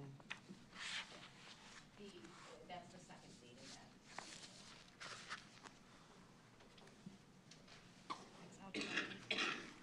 There's only one date in that condition. So it's dated June 12th, and then it says received by planning and development. Do I have the wrong one? Are you in the wrong one? Yeah. Never bring 3 here again, you know? Okay. Okay, it's the second one, yes? Yes, And just it's- change that to August 19th. Okay, And that's also the one that's up on the screen. okay, perfect. Thank you. Okay, so we do have 9 conditions suggested by staff, which we'll go through and amend or add to if we need to. The first condition is the conditional use shall have no time limit unless the use is abandoned as specified in 16.56.030.pp.4 of the McHenry County Unified Development Ordinance. Number 2, the site development shall be in substantial conformance with the site plan prepared by Kimley Horn dated June 12, 2025, and received by the Department of Planning and Development on August 19, 2025. Number 3, the decommissioning plan shall be applicable in part as well as in whole. If any portion of the commercial solar energy facility ceases to perform its intended function for more than 12 consecutive months, that portion of the facility shall be decommissioned in compliance with all the terms of the decommissioning plan. Number 4, a McHenry County stormwater management permit shall be secured prior to construction. Any damaged drainage tiles shall be repaired at the expense of the petitioner and in a manner satisfactory to the Water Resources Division manager. Number 5, a detailed landscape plan illustrating compliance with required landscape screening standards and Illinois Department of Natural Resources pollinators scorecard standards and land management practices shall be approved by the zoning enforcement officer prior to issuance of the construction/building permit. Number 6, recommendations made by the Illinois Department of Natural Resources in their June 11th, 2025 letter to the applicants with regard to protected resources in the vicinity of the project location shall be followed. Number 7, fencing shall be provided in compliance with the National Electrical Code as applicable. The use of barbed wire is prohibited. Setting fence posts in concrete is prohibited except for gate posts and where otherwise required for stability. Number 8, all requirements of the McHenry County Unified Development Ordinance 16.56.030.pp as amended subject to State of Illinois Public Act 102-1123 and Public Act 103-0580 shall be met or exceeded unless specifically amended by this conditional use permit. 9, all other federal, state, and local laws shall be met. Are there any changes or additions to Madam these? Chairman, I'd like to propose 2.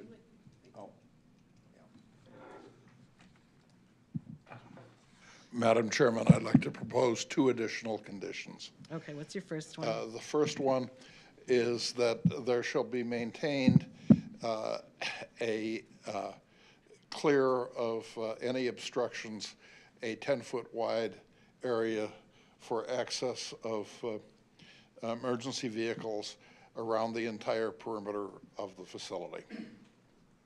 And this is for the fire department? This is for fire department and other emergency vehicles. Okay. Is there a second to I'll that? second for the purpose of discussion, but I have a question. Okay, go ahead, Mr. Beverly. Thank you. Charlie, the only reason I have a question about this is because it's already included in the site plan and they're going to stick to the site plan. So adding it as a condition seems a little bit duplicative. Crystal Lake wanted it. I don't care. What does staff think? Yeah, so there is I believe 15 feet is the minimum that's shown on the site plan between the fence and the panels. There's no stipulation that it has to be a mowed area, so if you wanted to do that to make sure that it is, kept clear, but there is that clear access space that needs to be there already on the site plan, which would be sufficient. I have a question about that too. So if it's required to be mowed, would they still meet the IDNR pollinator scorecard standards for the entire site if we were taking a large chunk of the whole site and keeping it trim and mowed. I believe that would still meet the intent, and staff does review the site on an annual basis to make sure that it is, maintained properly. So I would assume that we don't want that growth around the exterior of the site anyway. Is that consistent with sites in other areas outside of Crystal Lake? Yes, other sites that we have seen, that has been, the pollinators are generally just found underneath the panels around the site, but not within that buffer area. So it's standard then, it would not necessarily need to be its own condition? It's standard practice that our water resources requires in the permitting stage? I believe so. Okay, Mary, did you have something to say? Okay, my question is that they plan to maintain at least 6 times a year to be mowing and taking care of the property. If we're doing that and you want to keep clear a 10-foot section that's going to be mowed, that's got to be mowed at least once every 2 months. This is Jessica Beverly. Mary, the Water Resources Division has they've done significant work on landscape management plans, and the requirement for maintenance is more robust than in most places. And if we set requirements as non-experts on mowing and maintenance, we would be going outside of their expertise. I agree. I'm shouting, it's just an added thing that there is already a plan on how often they will be maintaining and taking care of the property. To add it, from what I was hearing, is to have a cleared area that needs to be, apparently, if you're gonna be mowing it, to me, says you're gonna keep 3 inches, and I gotta do that every week or 2. Doesn't work out the same, so I'm only adding that as a detraction to this condition. For the purposes of discussion, it's my opinion that this would be a duplicative and burdensome condition to impose because it's already handled at the building permitting stage and through the Water Resources Division maintenance plan. I can also just add that during the building permitting phase, there is a landscape monitoring and maintenance plan that is required and reviewed by our water resources specialist. And he is going to make sure that all of the growth in there is appropriate and maintained as well. I'm perfectly willing to withdraw the proposal. Okay, that one has been withdrawn. Okay. The second one is, Be in the mic. oh, You can take mine. my second condition is that battery storage of electricity be prohibited. Second. I'd like discussion on that as well. All right, I have to find my sheets here that I have to mark all this stuff on. Can I revise your condition, Charlie, to state that it's battery storage will be removed from the site plan, not that it's prohibited? I feel like if we come out saying that it's prohibited, it's very different language than we pass an ordinance down the road and it's allowed. That's fine. I still second it with that amendment. Okay, it's been moved and amended and seconded and on both. Okay, so that would be number 10 in our list. Vicki?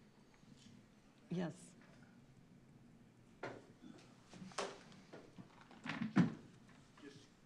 Just to get in on the discussion, I'll be supporting that condition in view that we have no clear standards as they may apply to battery facilities. Okay, thank you. All right, so to repeat that 10th condition, which is not written in our packets, do you want to give Yes. some words to that? Yes, that the battery storage be removed from the site plan.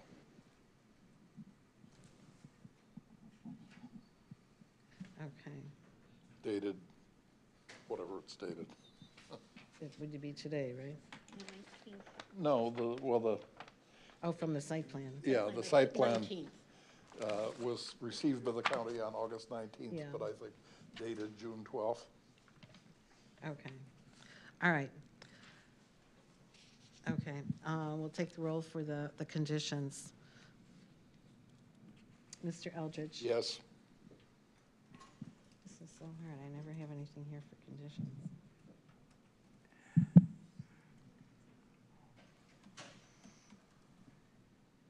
Okay, Mr. Cozen, Yes.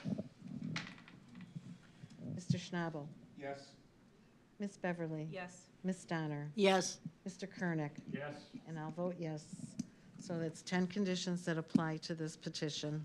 Madam Chairman, I move acceptance of the conditions as amended. I think we just did that.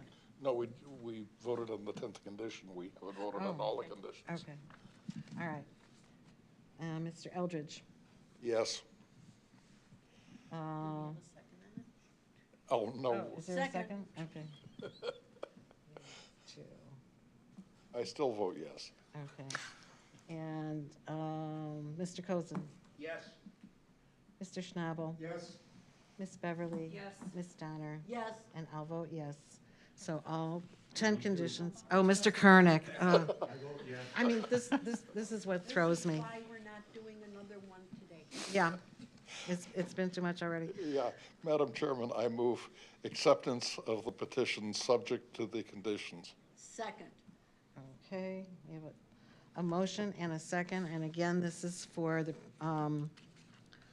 application Z25-0066 at the intersection of Lucas Road and US Highway 14 in Door Township for a conditional use permit to allow for a commercial solar energy facility. Okay. We have a motion and a second. Did we have a second? Yes. Yes, okay. Mary. Okay. And would you like to speak on that? Yes, please. This is a request for a 5-megawatt commercial solar facility on the south side of Route 14, not far from Lucas and Ridgefield Road, adjacent, well, fairly near Crystal Lake, Illinois. About a 40-acre site. It is an area that is zoned agricultural, and most of the unincorporated land nearby is also zoned unincorporated, although there is a residential use next to it to the southeast, I guess, and there's an office facility more or less directly across the street. As staff has advised, we are required, if certain state standards are met, to vote in favor of these proposals.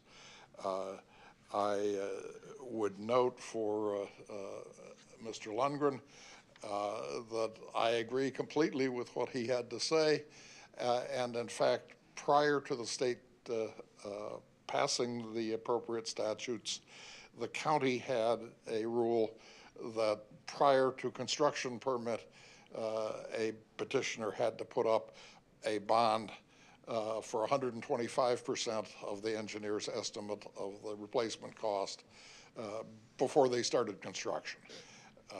And I think that I think that there is a risk to the county which should not be imposed upon us, but it has been imposed upon us by the state, so we really have no say in the matter. And we have been advised by the state's attorney that we must vote in favor if so. Now, having said all of that, from my own research and listening to petitions and 70 or 80 of these over the last 5 years, I feel this is a reasonable location for this use. I believe that this kind of energy production is a good thing, and I really don't have any strong objection to this location for this use. I will say, with regard to the fact that we are getting petitions for battery storage, that concerns me very considerably. There is no significant environmental issue with regard to these solar panels as they now exist, Batteries are largely toxic heavy metals that can catch fire and can explode. And while there are now safety measures that do reduce that risk very significantly, I am a believer in the concept that anything that can go wrong sooner or later would, and I'd rather it didn't happen in my backyard. So I am very skeptical about battery storage. I want to see far more robust safety measures before I'm likely to vote in favor of any large-scale battery use. It was admitted at one of our information sessions that in a location where there was a fire, they could detect a carcinogenic level of lithium in particles that had been deposited 30 miles away. That's not a risk that I would like to encourage, let's put it that way. Having said that, because of the state statute, and because I am generally a supporter of solar energy, I will vote in favor of this petition. Thank you. Ms. Donner? Oh, you're going to get me next. Thank you. I've read all three of these petitions very carefully, and I do have some questions about the other ones, but this one, I have been, you answered my questions to my satisfaction, and I will be voting in favor. Mr. Cozen? The immediate response is I too will be voting in favor of this petition. I believe that the documents that have been placed for public consideration fulfill the requirements that have been given to us by the state by which we operate under in response to the county board. I also take notice of a long-standing and long appearance of the Commonwealth Edison transmission line, which runs through a sizable portion of the two townships with little or no effect on the development of land use in this particular area. Thank you. Ms. Beverly? Oh, sure. Can I borrow this? Yes. Thank you. I'm also in support of this petition. I'd like to recognize that when the state statute changed, there's no longer a staff plat review prior to us having these hearings. There hasn't been a formal process to review all of the site plan. IDOT hasn't weighed in. So this is the solar farms will substantially conform to the site plan, assuming that our very experienced and expertise staff don't have opinions on changing them in the building permitting phase. This project is fairly standard as compared to all of the others that we reviewed, and it does meet the criteria of the Act. I'm in support.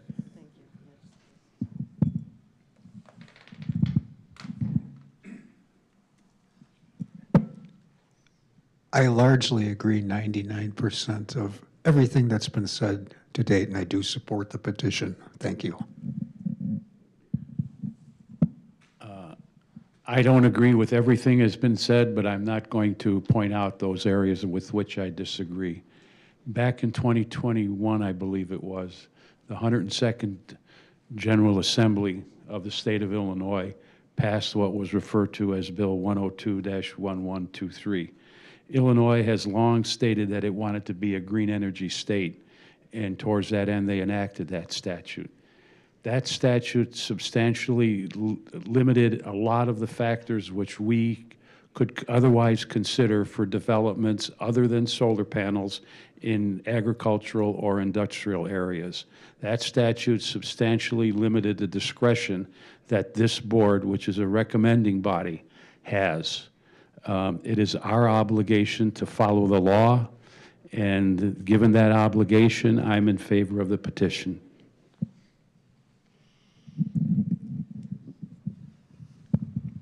Thank you.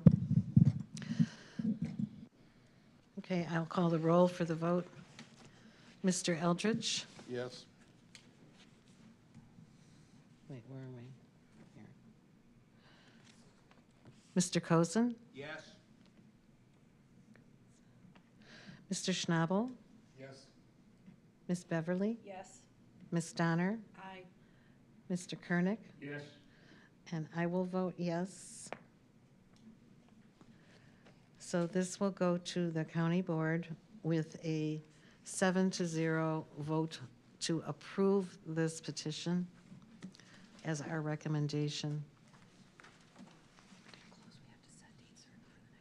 We're going to open the next two. Oh, okay. Yeah. Okay. All right. If you were here just for this petition, you're free to go, unless you want to carry on with this fun stuff. We are going to open the next two petitions. We probably will not get very far into the second one at all. So what I will do is go ahead with, I need a minute just to organize my mass of paper here. So just, hum a tune. I'll be with you momentarily.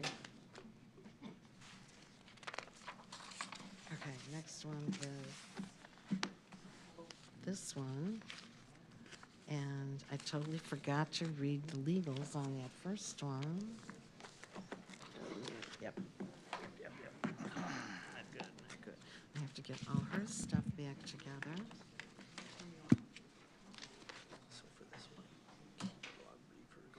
Mhm. Yeah. So Kim said you can adopt the record by reference, the earlier project. So it's worth saying, we testified about this earlier, and incorporate that here. You can do like the abbreviated version. Yeah.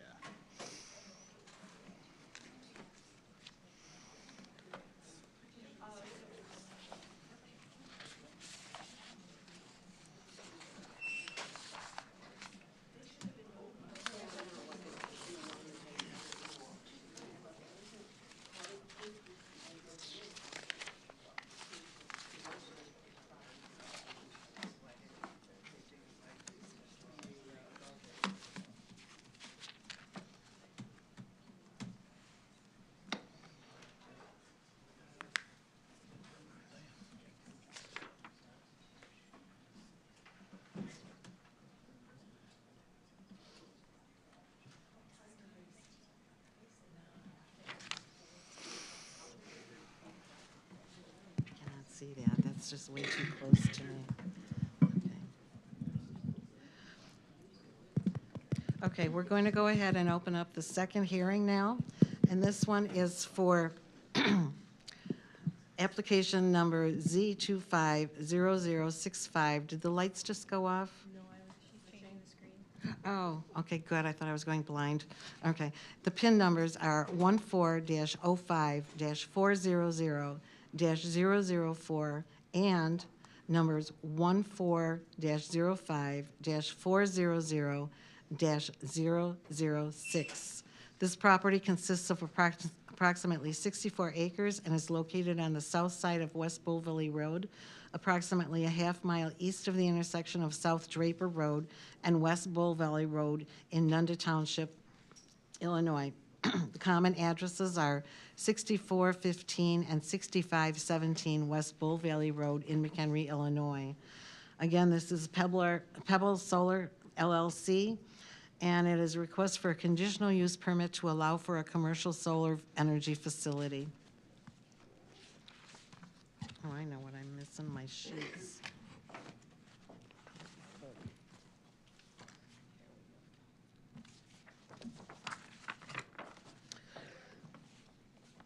Okay.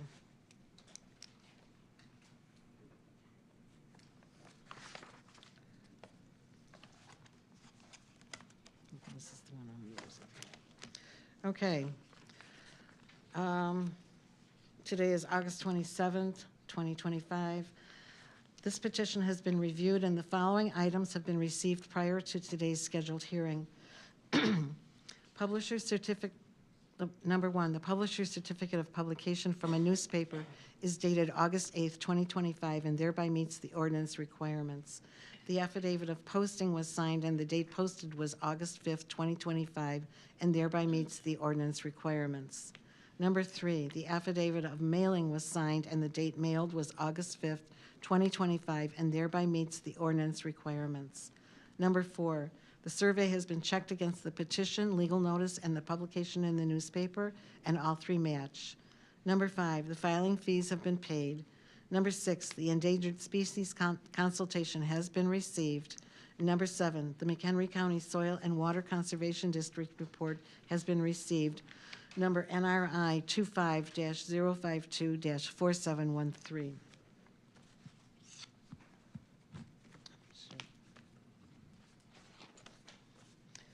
Okay. Do I have to swear everybody in again, or is, yeah? All right, even though this is a separate hearing? Yeah. I'm just gonna do it, just in case. Okay, let me swear everyone in. Please raise your right hands. Do you swear to tell the truth, the whole truth, and nothing but the truth in your testimony today? I do. Thank you. Just to be safe. Okay. And we've received your packet with your petition. Will you waive the reading of the petition? Yes. Thank you. And again, please introduce yourselves, and you can start with your testimony. We're going to go until about 4 o'clock or so. Okay. And then we're going to have to stop, okay? Okay. Thank you, Madam Chair. Ben Jacoby, counsel for the project company, again, Pebble Solar LLC. I'll keep my opening much briefer this time, and maybe we can show some slides, and we'll see how far we can get by 4 o'clock and, pick up there. Good evening, afternoon again. I represent Pebble Solar LLC and Cultivate Power LLC. With me, sorry, there we go. Is that, yeah, it's working. So again, I'll give the roadmap very quickly here, and I'll turn it over to Dylan. Lead developer with Cultivate Power, Dylan Haber, is here to present the project, as is his colleague Paul Bottom to my left. We also, again, have Cal Carlson from Kimley Horn as the civil engineer to answer engineering questions. The landowners for this project are also in the audience, and we're very pleased to have their support on this project, and that's Ed Sinclair, Ed Sincere, Shayla Sincere, and Chris Biggis are there. And we're always very happy to have the landowners present and honored to be working with them on this project as well. As you noted, this is a project located on Bull Valley Road between McHenry and Bull Valley. It's another community solar project of up to 5 megawatts generating capacity, which again will power about 1,100 homes. It will utilize about 33 acres of a 63-acre parcel that's currently zoned ag. The benefits of this project are similar to the benefits of the last project. The taxes are a little different. This one will increase taxes to about $753,000 over 40 years, $35,000 in year one, which is about a 30% increase over the current parcel. Prevailing wage construction jobs. The AIMA has been entered with this project as well. This one has a slightly lower LE score of 82.85, so a little less productive farmland, and also a community solar project as the last one was. We do know that there are some neighbors in the audience today that that Dylan has been in communications with. We've heard some concerns. I'm sure we'll hear some more. We're looking forward to addressing those concerns and hopefully answering all the questions that the neighbors have and that this board has as well. As with the last project, we took great care to conform the application and the evidence for you to meet the requirements of your solar ordinance at 1656-030, and we're asking for a special use permit to develop this project under 16.20.040. I'll note from the outset that this one also has a battery component on the site plan, which the company is prepared to accept the withdrawal of based on comments that we heard at the last project. So just clear the air on that right now. In addition to the materials that Madam Vice Chair noted as a housekeeping matter, We're asking the additional materials be accepted into the record, which that would include our application, the PowerPoint deck that you'll see. We did submit that Cohn-Resnick property valuation impact study with this project as well. And we'll ask that that also be in the record for this project. The IDNR EcoCat was submitted. The fully executed AMA was also submitted, and I believe that completes our record. So in an effort to keep things short, I'll turn it over to Dylan to give you the project specifics. So thank you. Oh, sorry. Thank you. So I'm going to run through the slides here. I'll try to keep it a little briefer so you don't have to hear a lot of it is the same testimony that everyone just heard. But once again, I'm Dylan Haber. I'm the lead developer for the Pebble Solar Project here in McHenry.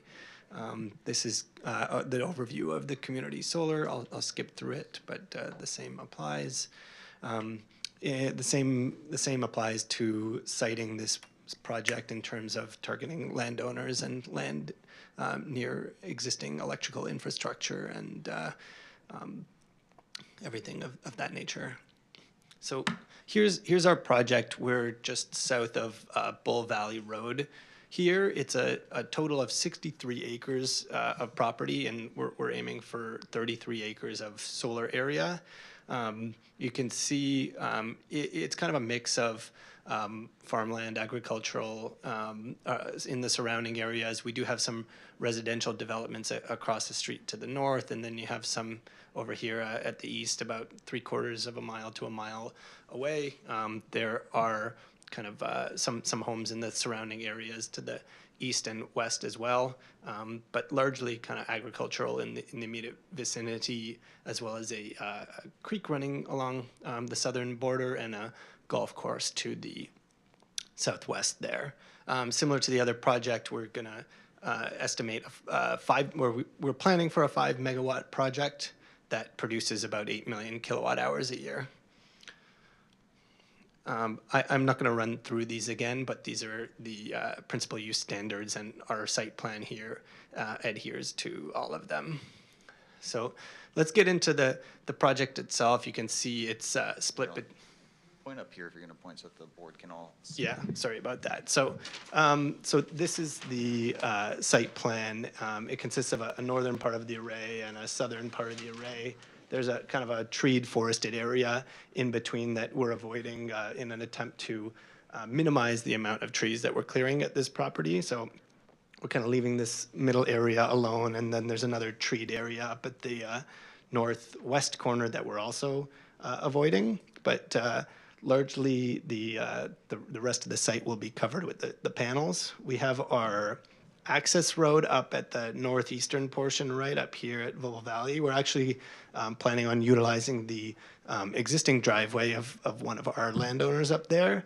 And so that driveway will kind of start up here, run south, and then we're going to cut our road in there to that center area of the project where you see the equipment pad and that proposed battery storage area that now we're not going to be looking at anymore. But the road kind of runs there to the equipment pad, down south to the edge of the trees here, and there's a curved area here through the trees, which is an existing road already that we were attempting to utilize in an effort to minimize tree clearance.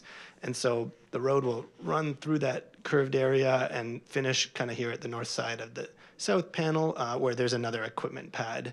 I'll point your attention to as well is the area kind of along the perimeter of the north array there, along the right-of-way and around homes on adjacent non-participating parcels that we've included a vegetative buffer there as well in an effort to screen the view shed of our neighbors. So moving on, I won't go through this again, but this is the spec for our vegetative buffer that has been proposed. The agricultural impact agreement has been executed with the IDOA, and it is similar in nature to the one you just heard about. Same applies to the decommissioning requirements here. This is our property tax analysis here, and you'll see along the top right there, we're estimating for year one about a 35% increase in property tax compared to the current value paid for the land. So about $750K over the life of the project at 40 years paid out to the school districts, the fire district, the county, et cetera. And then in terms of local engagement, we've introduced the project to the city of McHenry, the village of Bull Valley, and Nunda Township. We've had some discussions with them, and really with this project, is the kind of the biggest topic here is the neighbors and the community. And we've had, I personally have had in-depth discussions with many folks who are the neighbors here in the surrounding areas. I've had lengthy calls with many people over the phone. I've spent some time in person knocking on doors and having planned meeting, listening, trying to listen to their concerns, try to understand their point of view on these projects, and to provide information because we understand this is a new type of development in their community that might not be there, might make them uncomfortable. So I've made myself, I believe, very available and had some quite productive discussions with the community about certain aspects of this project, whether it be related to noise or glare or property values, or any of the concerns. Viewshed has been a hot topic here, but so I've made myself available. I've been on the phone with many of the folks in the surrounding areas, and in an effort to try to give them an understanding of what it'll be like to live near one of these solar farms. And so I know many of them are here today and will likely be voicing their concerns with this, but I just want to put on the record that I kind of have done that upfront work and made myself very available to them, so they have an understanding of what we're proposing here. In addition, I've reached out to the Fire Township, the Fire Prevention Bureau Director for McHenry Township, who didn't have many concerns with this and was in acceptance of what we were proposing, and had just requested that prior to construction and operation that we give him a bit of a lay of the land of how to approach the solar facility and ensure that he has the correct address so that they can show up and deal with any emergencies that happen. And then similar to the other project, I've also reached out to the high school district here, District 156, and we've had some interest from some teachers at the McHenry High School, and would love to have them, be included in the We Share Solar program moving forward. So again, solar, clean, reliable, low impact, quiet, low maintenance, and temporary by nature, and able to be restored to its original agricultural lands or agricultural functions once it's decommissioned in the future. So appreciate your time, and I guess we'll head into questions if we have time. Okay, thank you very much. Yeah, I think we can do some board questions, and then we'll set a continuance date for this hearing. I will open the final hearing and set a continuance date for that one, and then we'll be out of here. So we'll start with board questions, starting with Charlie. I have no questions at this time. Mary? I only have one question. From what I was reading, the IDNR report says there's not a fulfillment from the consultation. Has that been adjusted since there? It's the IDNR report specifically says that it's not a fulfillment of the consultation. Oh, I'm sorry.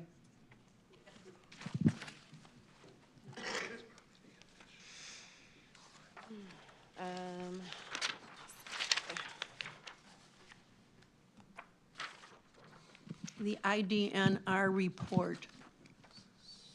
Oh, yes, they indicated that they were administratively closing the review, but the consultation has not been completed because they needed additional information. Correct. So I have not received anything further since that letter from IDNR. When we continue, I have this now. It's okay. I'm loud. As we continue, that's about the only thing I have an issue with that I would want in a condition when we get that far, unless something comes through in the meantime. Okay, thank you. Mr. Cozen? Thank you.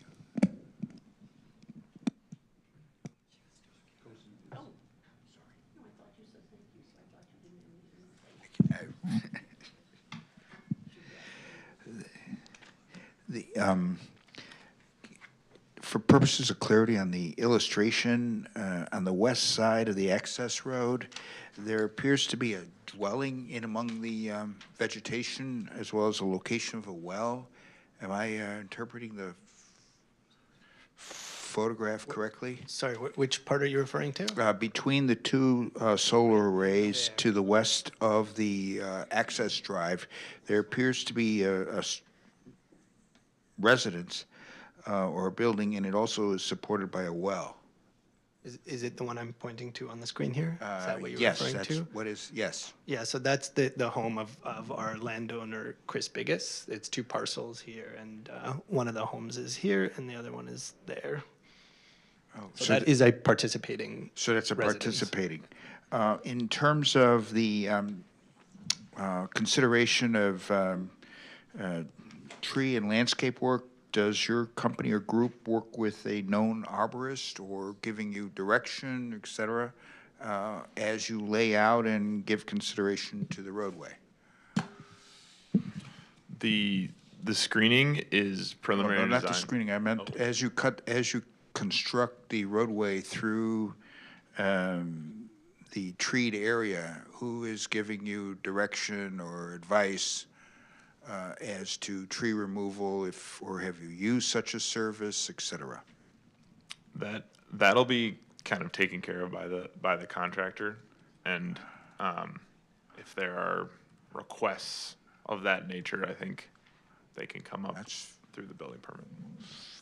Am I reading the topographical correctly, that there's almost 10 feet of fall between the southern array to its most southern line? And if you had a squint, so did I, but that's okay. Yes, you are. All right, and then the 790 elevation continues almost flat to Bull Valley Road. Am I seeing that correct? Yes, you are. So any trees that are likely between the two arrays would obscure the southern field from Bull Valley Road, if they were more there. Correct. Is there a single utility or access pad serving both the north and south? There is an inverter for the north portion of the project, and then there's an inverter for the south portion of the project. You can kind of see that little square. Okay. There, it's called out in the map as well. And that's for the south, and then where's the one for the north? So it'll be just west of the hatching, kind of next to the road there, at the corner of the road. I see in the abandoned, omitted battery field location. Correct, adjacent to that, yes. Okay. And the approximate distance of that power service area to Bull Valley Road? Hundreds of feet? Yeah, I would guess at least over 200 feet, but it looks like more like 300 to me. So more than adequate to attenuate any noise or anything coming from that? Correct. I have no further questions. Thank you. Ms. Beverly? Sure, I can go. I have a bunch of questions, though. Okay? Yes. Okay. So you said that the tree survey would be undertaken by the contractor. There's 2 different areas on this site that require clearing, and you're encroaching in the wetlands and you're preserving the northern area. Can you explain how the design, have you done a tree study to come up with this design, or was this just a first pass? There was no tree study completed. Okay, so this design is not based on the quality of woods that are being removed or the presence of hydric soils in one area or the other. It's just the general, like, we're gonna get 5 megawatts here, damn it, design. The further investigation that's going to happen during the building permit phase. Okay. And that'll be consistent with when we talked in the last hearing about avoiding wetland areas, adjusting the site plan to avoid wetland areas and avoiding destruction of woodlands. That would be handled in the permitting phase? Correct, yeah, we have kind of a rough idea of where the wetlands are at this point based on the county GIS, and we were going to do a field delineation of these wetlands, and once we have that, we will try to rework the site plan to avoid them as much as possible, and if not, work with the conservation district to mitigate any impacts. If this site ends up being less than 5 megawatts, is it still a viable project? So as to preserve the woodlands and avoid the wetlands? Yes, at this time, we believe we can still make it viable at a lower number. Okay. Can you also explain the relationship with the Conservation Foundation Big Woods Initiative noted in the slide deck? Sure. Paul, do you want to take this one? I'm sorry, I missed the question. Can you explain the relationship with the McHenry County Foundation Big Woods Initiative? Yeah, so. Can you say your name for the record? Paul Bottom, Cultivate Power. Yeah, so we have consulted with the McHenry County Conservation District, who has the foundation that is steering the Big Woods Initiative, which is a tree planting initiative, and we're going to provide a community impact initiative to help offset and mitigate some of the tree removal on the site. And is that plan publicly available as part of the application? I didn't see it on the record. Is this like a carbon credit mitigation plan, or is it a 6-for-1? I mean, these are very old trees on this site that will be removed. So it's not part of the carbon program. It would be specifically a resource initiative to support the Big Woods tree planting. And that is, it's right now, the way it works with the McHenry County Conservation, we would submit a memorandum with them, and they would have it approved by their board. So I think at the board level, when it goes through the process, that's when it would become public, I believe. I just don't know their process specifically. Okay, I haven't heard about this yet with the solar farm. Let me just review real quick. I think that's all I have right now. Thank you. Mr. Schnabel? Pleased to say I have no questions at this time. Nor do I.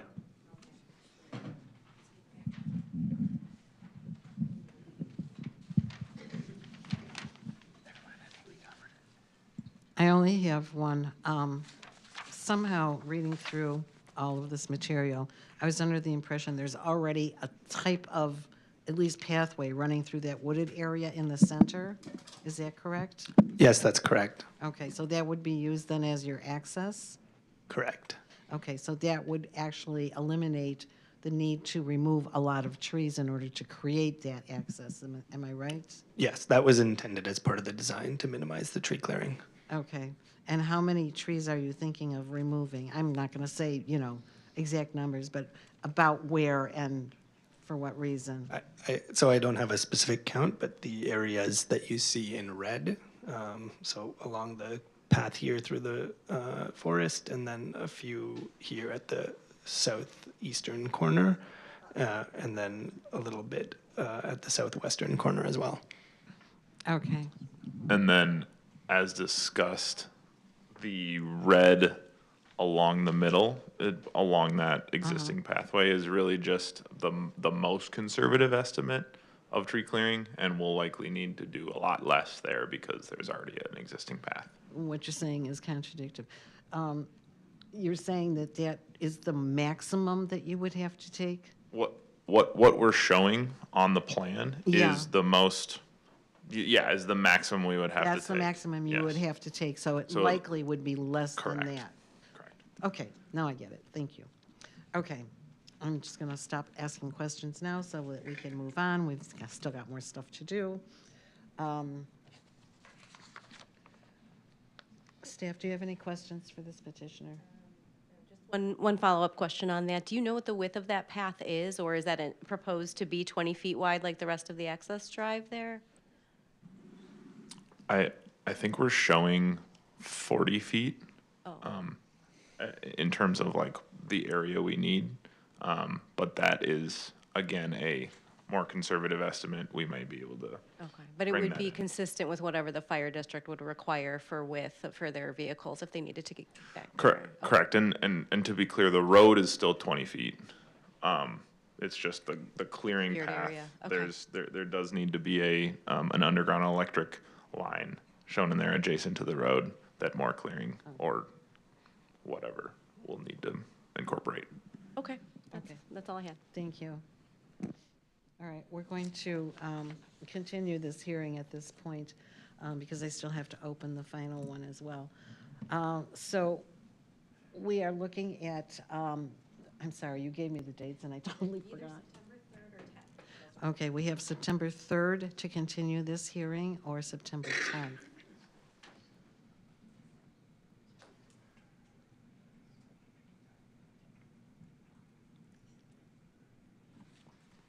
If those don't work, we'll look further along in the year. I can't do the 10th. He can do 3rd, not the 10th. 3rd. But I can get somebody else. Yeah. Okay. What did you say? I'm down south with your guy Paul at that. Oh, right. Thank you. I can get somebody else. We're all okay with that?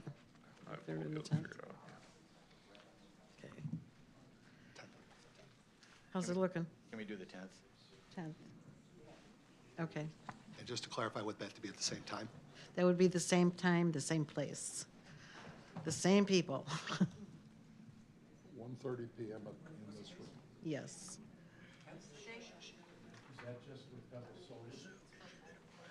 She's got to open Yeah. the second I still have to open the second one, but it will be the same date, more than likely, yeah. Can you repeat the date, please? Yes, that would be September 10th, 1:30 in this room.